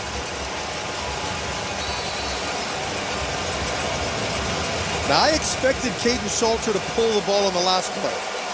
Does he do it here?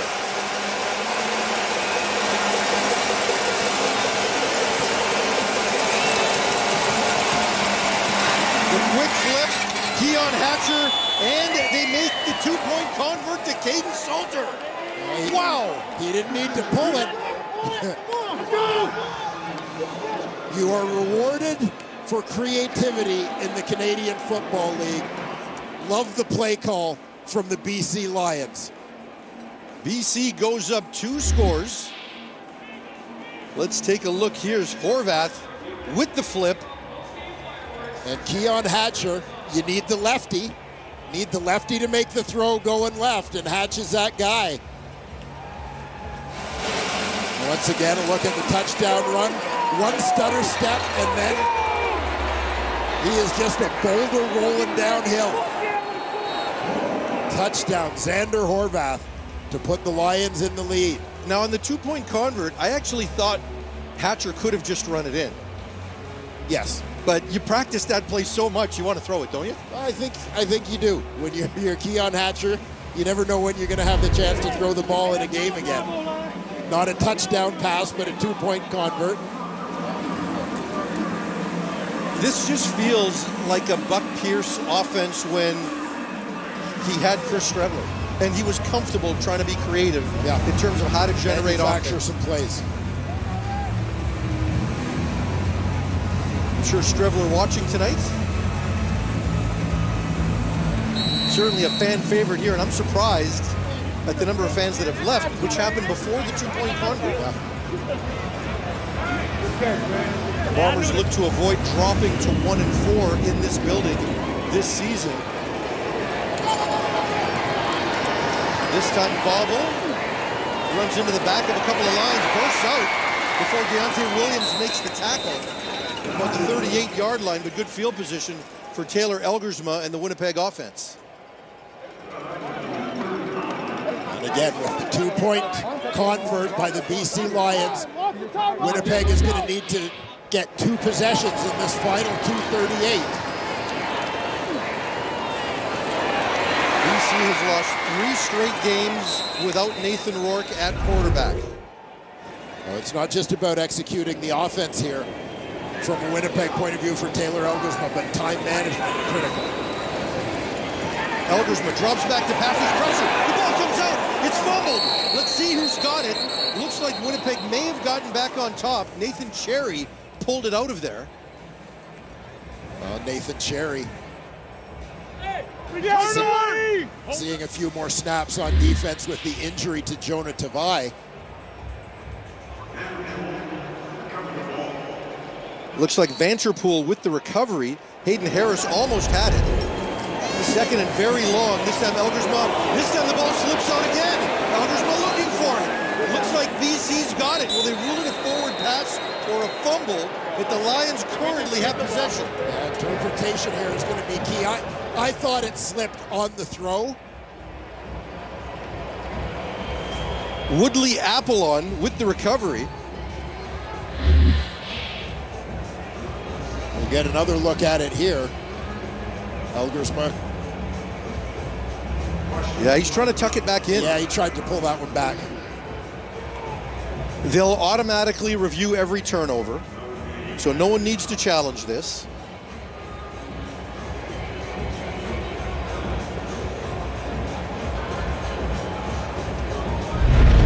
You can see him trying to hold the arm and pull it back. Yeah, second guessed where he was going with that football.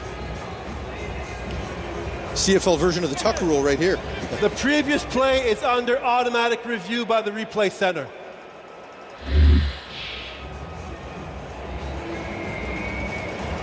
You see, he doesn't follow through. He's clearly trying to pull it back there.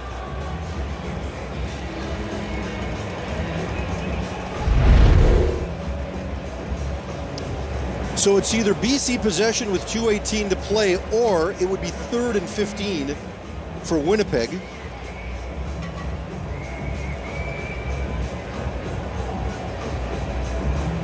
After automatic review by the replay center, the ruling on the field stands. It's a fumble recovered by BC, first down. That could do it with a 2-score lead and the ball at the 35-yard line.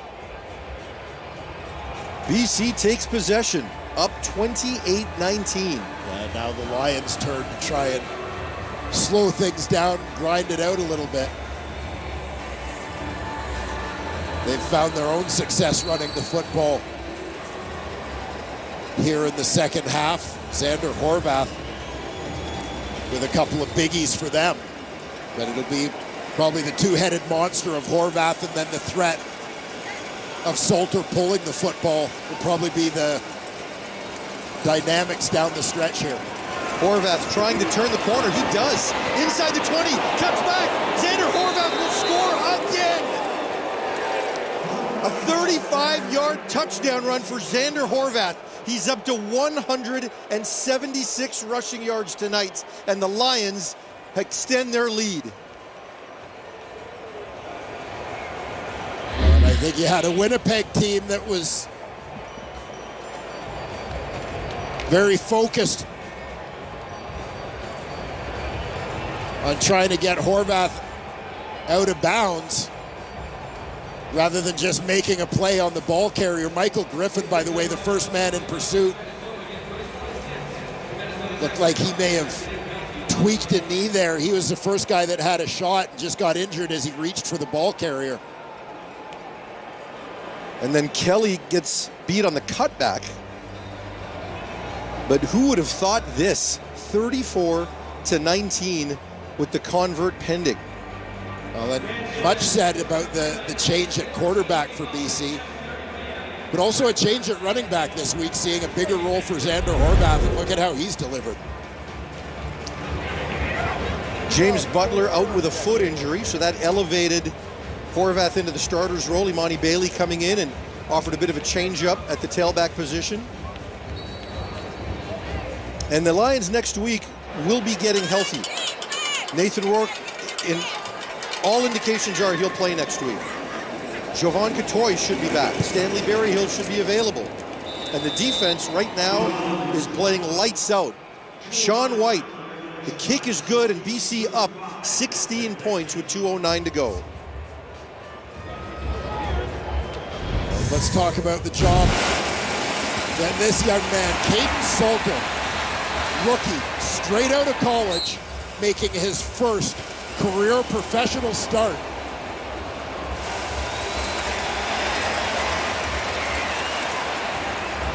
Never seemed daunted for a moment in this ballgame.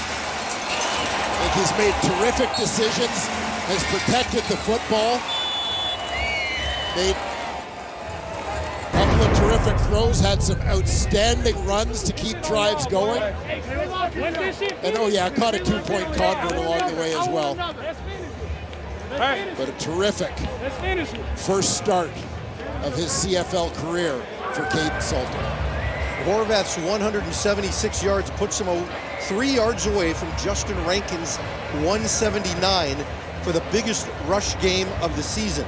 On a night that saw Brady Oliveira dominate the first quarter, Xander Horvath has dominated this game. That's been the Xander Horvath show here, particularly in the second half, imposing his will.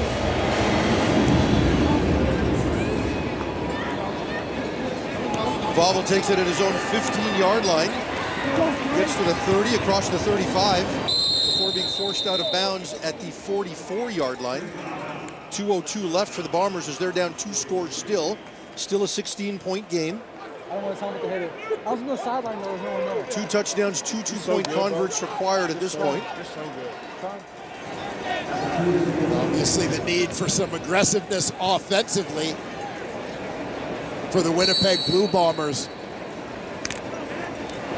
We'll no doubt see the response from BC going 4-man rush. They'll have Matthew Betts and the rest will have their ears pinned back here. Brady Oliveira with the carry. Gets close to 10 yards. Pokey Wilson gets up wrestling. Can't see the Lions player yet. I'm going to give myself credit just for being able to decipher these white numbers in my first play-by-play game of the season. I will say, when I came up to the booth and saw the Lions with the silver on white, you felt for me. I was, yeah, that's makes for a rough debut, but yes, you get a pat on the back. You've nailed it. Pacific Frost, we like to call it on the West Coast. Eldersma throw quick in and out of the hands of Pokey Wilson. Can't complain about the throw, right on the numbers. Parker McKenna, the weak side linebacker, spanning out there to make a play on the receiver. BC will try to give them that throw and tackle everything short. 2nd and 10, a minute 38 to go here. Valuable reps being gained by Eldersma right now.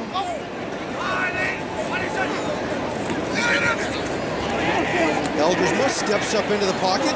Looks like he's going to take off with it before being brought down. Betson Sankey in on the tackle. McKenna also not far away. Some extracurriculars. A flag just came out. Yeah, CJ Colden and Ontario Wilson have been into it the last couple of plays.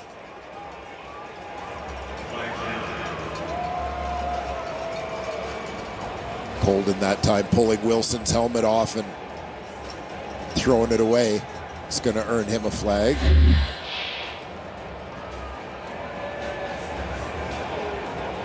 So both guys had a hold of each other by the face masks.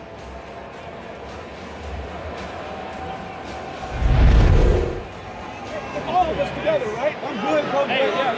Yes, sir. Yes, sir. Yes, sir. Yes, sir. Now you win. Yes, sir. Always get the second guy. You've been whooping their ass all day. Hey, yeah, you've been whooping their ass all day. You know what they are. You've been whooping his ass all day. There's 2 misconduct penalties after the play.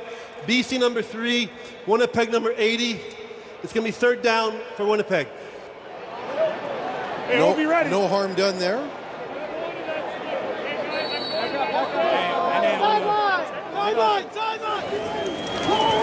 Eldersma on 3rd and 4. Checks it down Oliveira, and that falls incomplete. And the BC Lions will pull off a massive upset with their 3rd string quarterback, Caden Salter, with 1:24 to go here. Yeah, Oliveira unable to handle that one.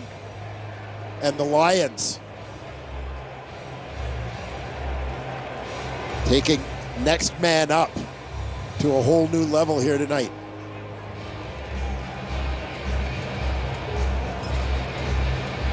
Taylor Eldersma right on the money on that throw. Certainly was earlier when he threw to Pokey Wilson that got dropped on the slant pattern earlier in the series.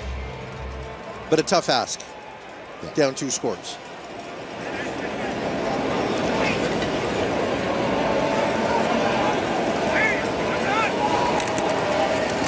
Xander Horvath, that should do it. The highest rushing total of the season. Horvath with 11, maybe 12 yards on that carry. That'll put him close to 190 yards. 188 to be exact. This is what we're used to seeing from Winnipeg. Running out these types of games with Brady Oliveira. And for Buck Pierce, the former Winnipeg offensive coordinator, who still makes his home in Winnipeg in the offseason. All his family's here to watch. This will be his first win as the head coach against his former team.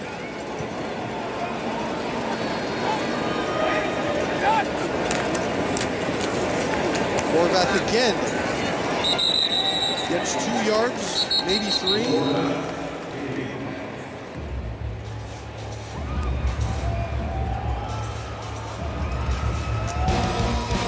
This one gets the weekend underway. Week 9 continues with Friday Night Football. The Owls make the short trip to Ottawa. Coverage begins with the pregame show, 7 Eastern, 6 Central on TSN. Davis Alexander authoring a fantastic season for Montreal. Going up against a team desperately seeking their first win. Yeah, the Ottawa Red Blacks showing flashes. They would love to get that one against a division rival. This time Salter pulls it. He's got room. Let's see if he goes for the end zone or if he slides out of bounds. He takes the knee at around the 16-yard line with 26 seconds left to play. And awareness to stay in bounds. Don't give Winnipeg any help with the clock.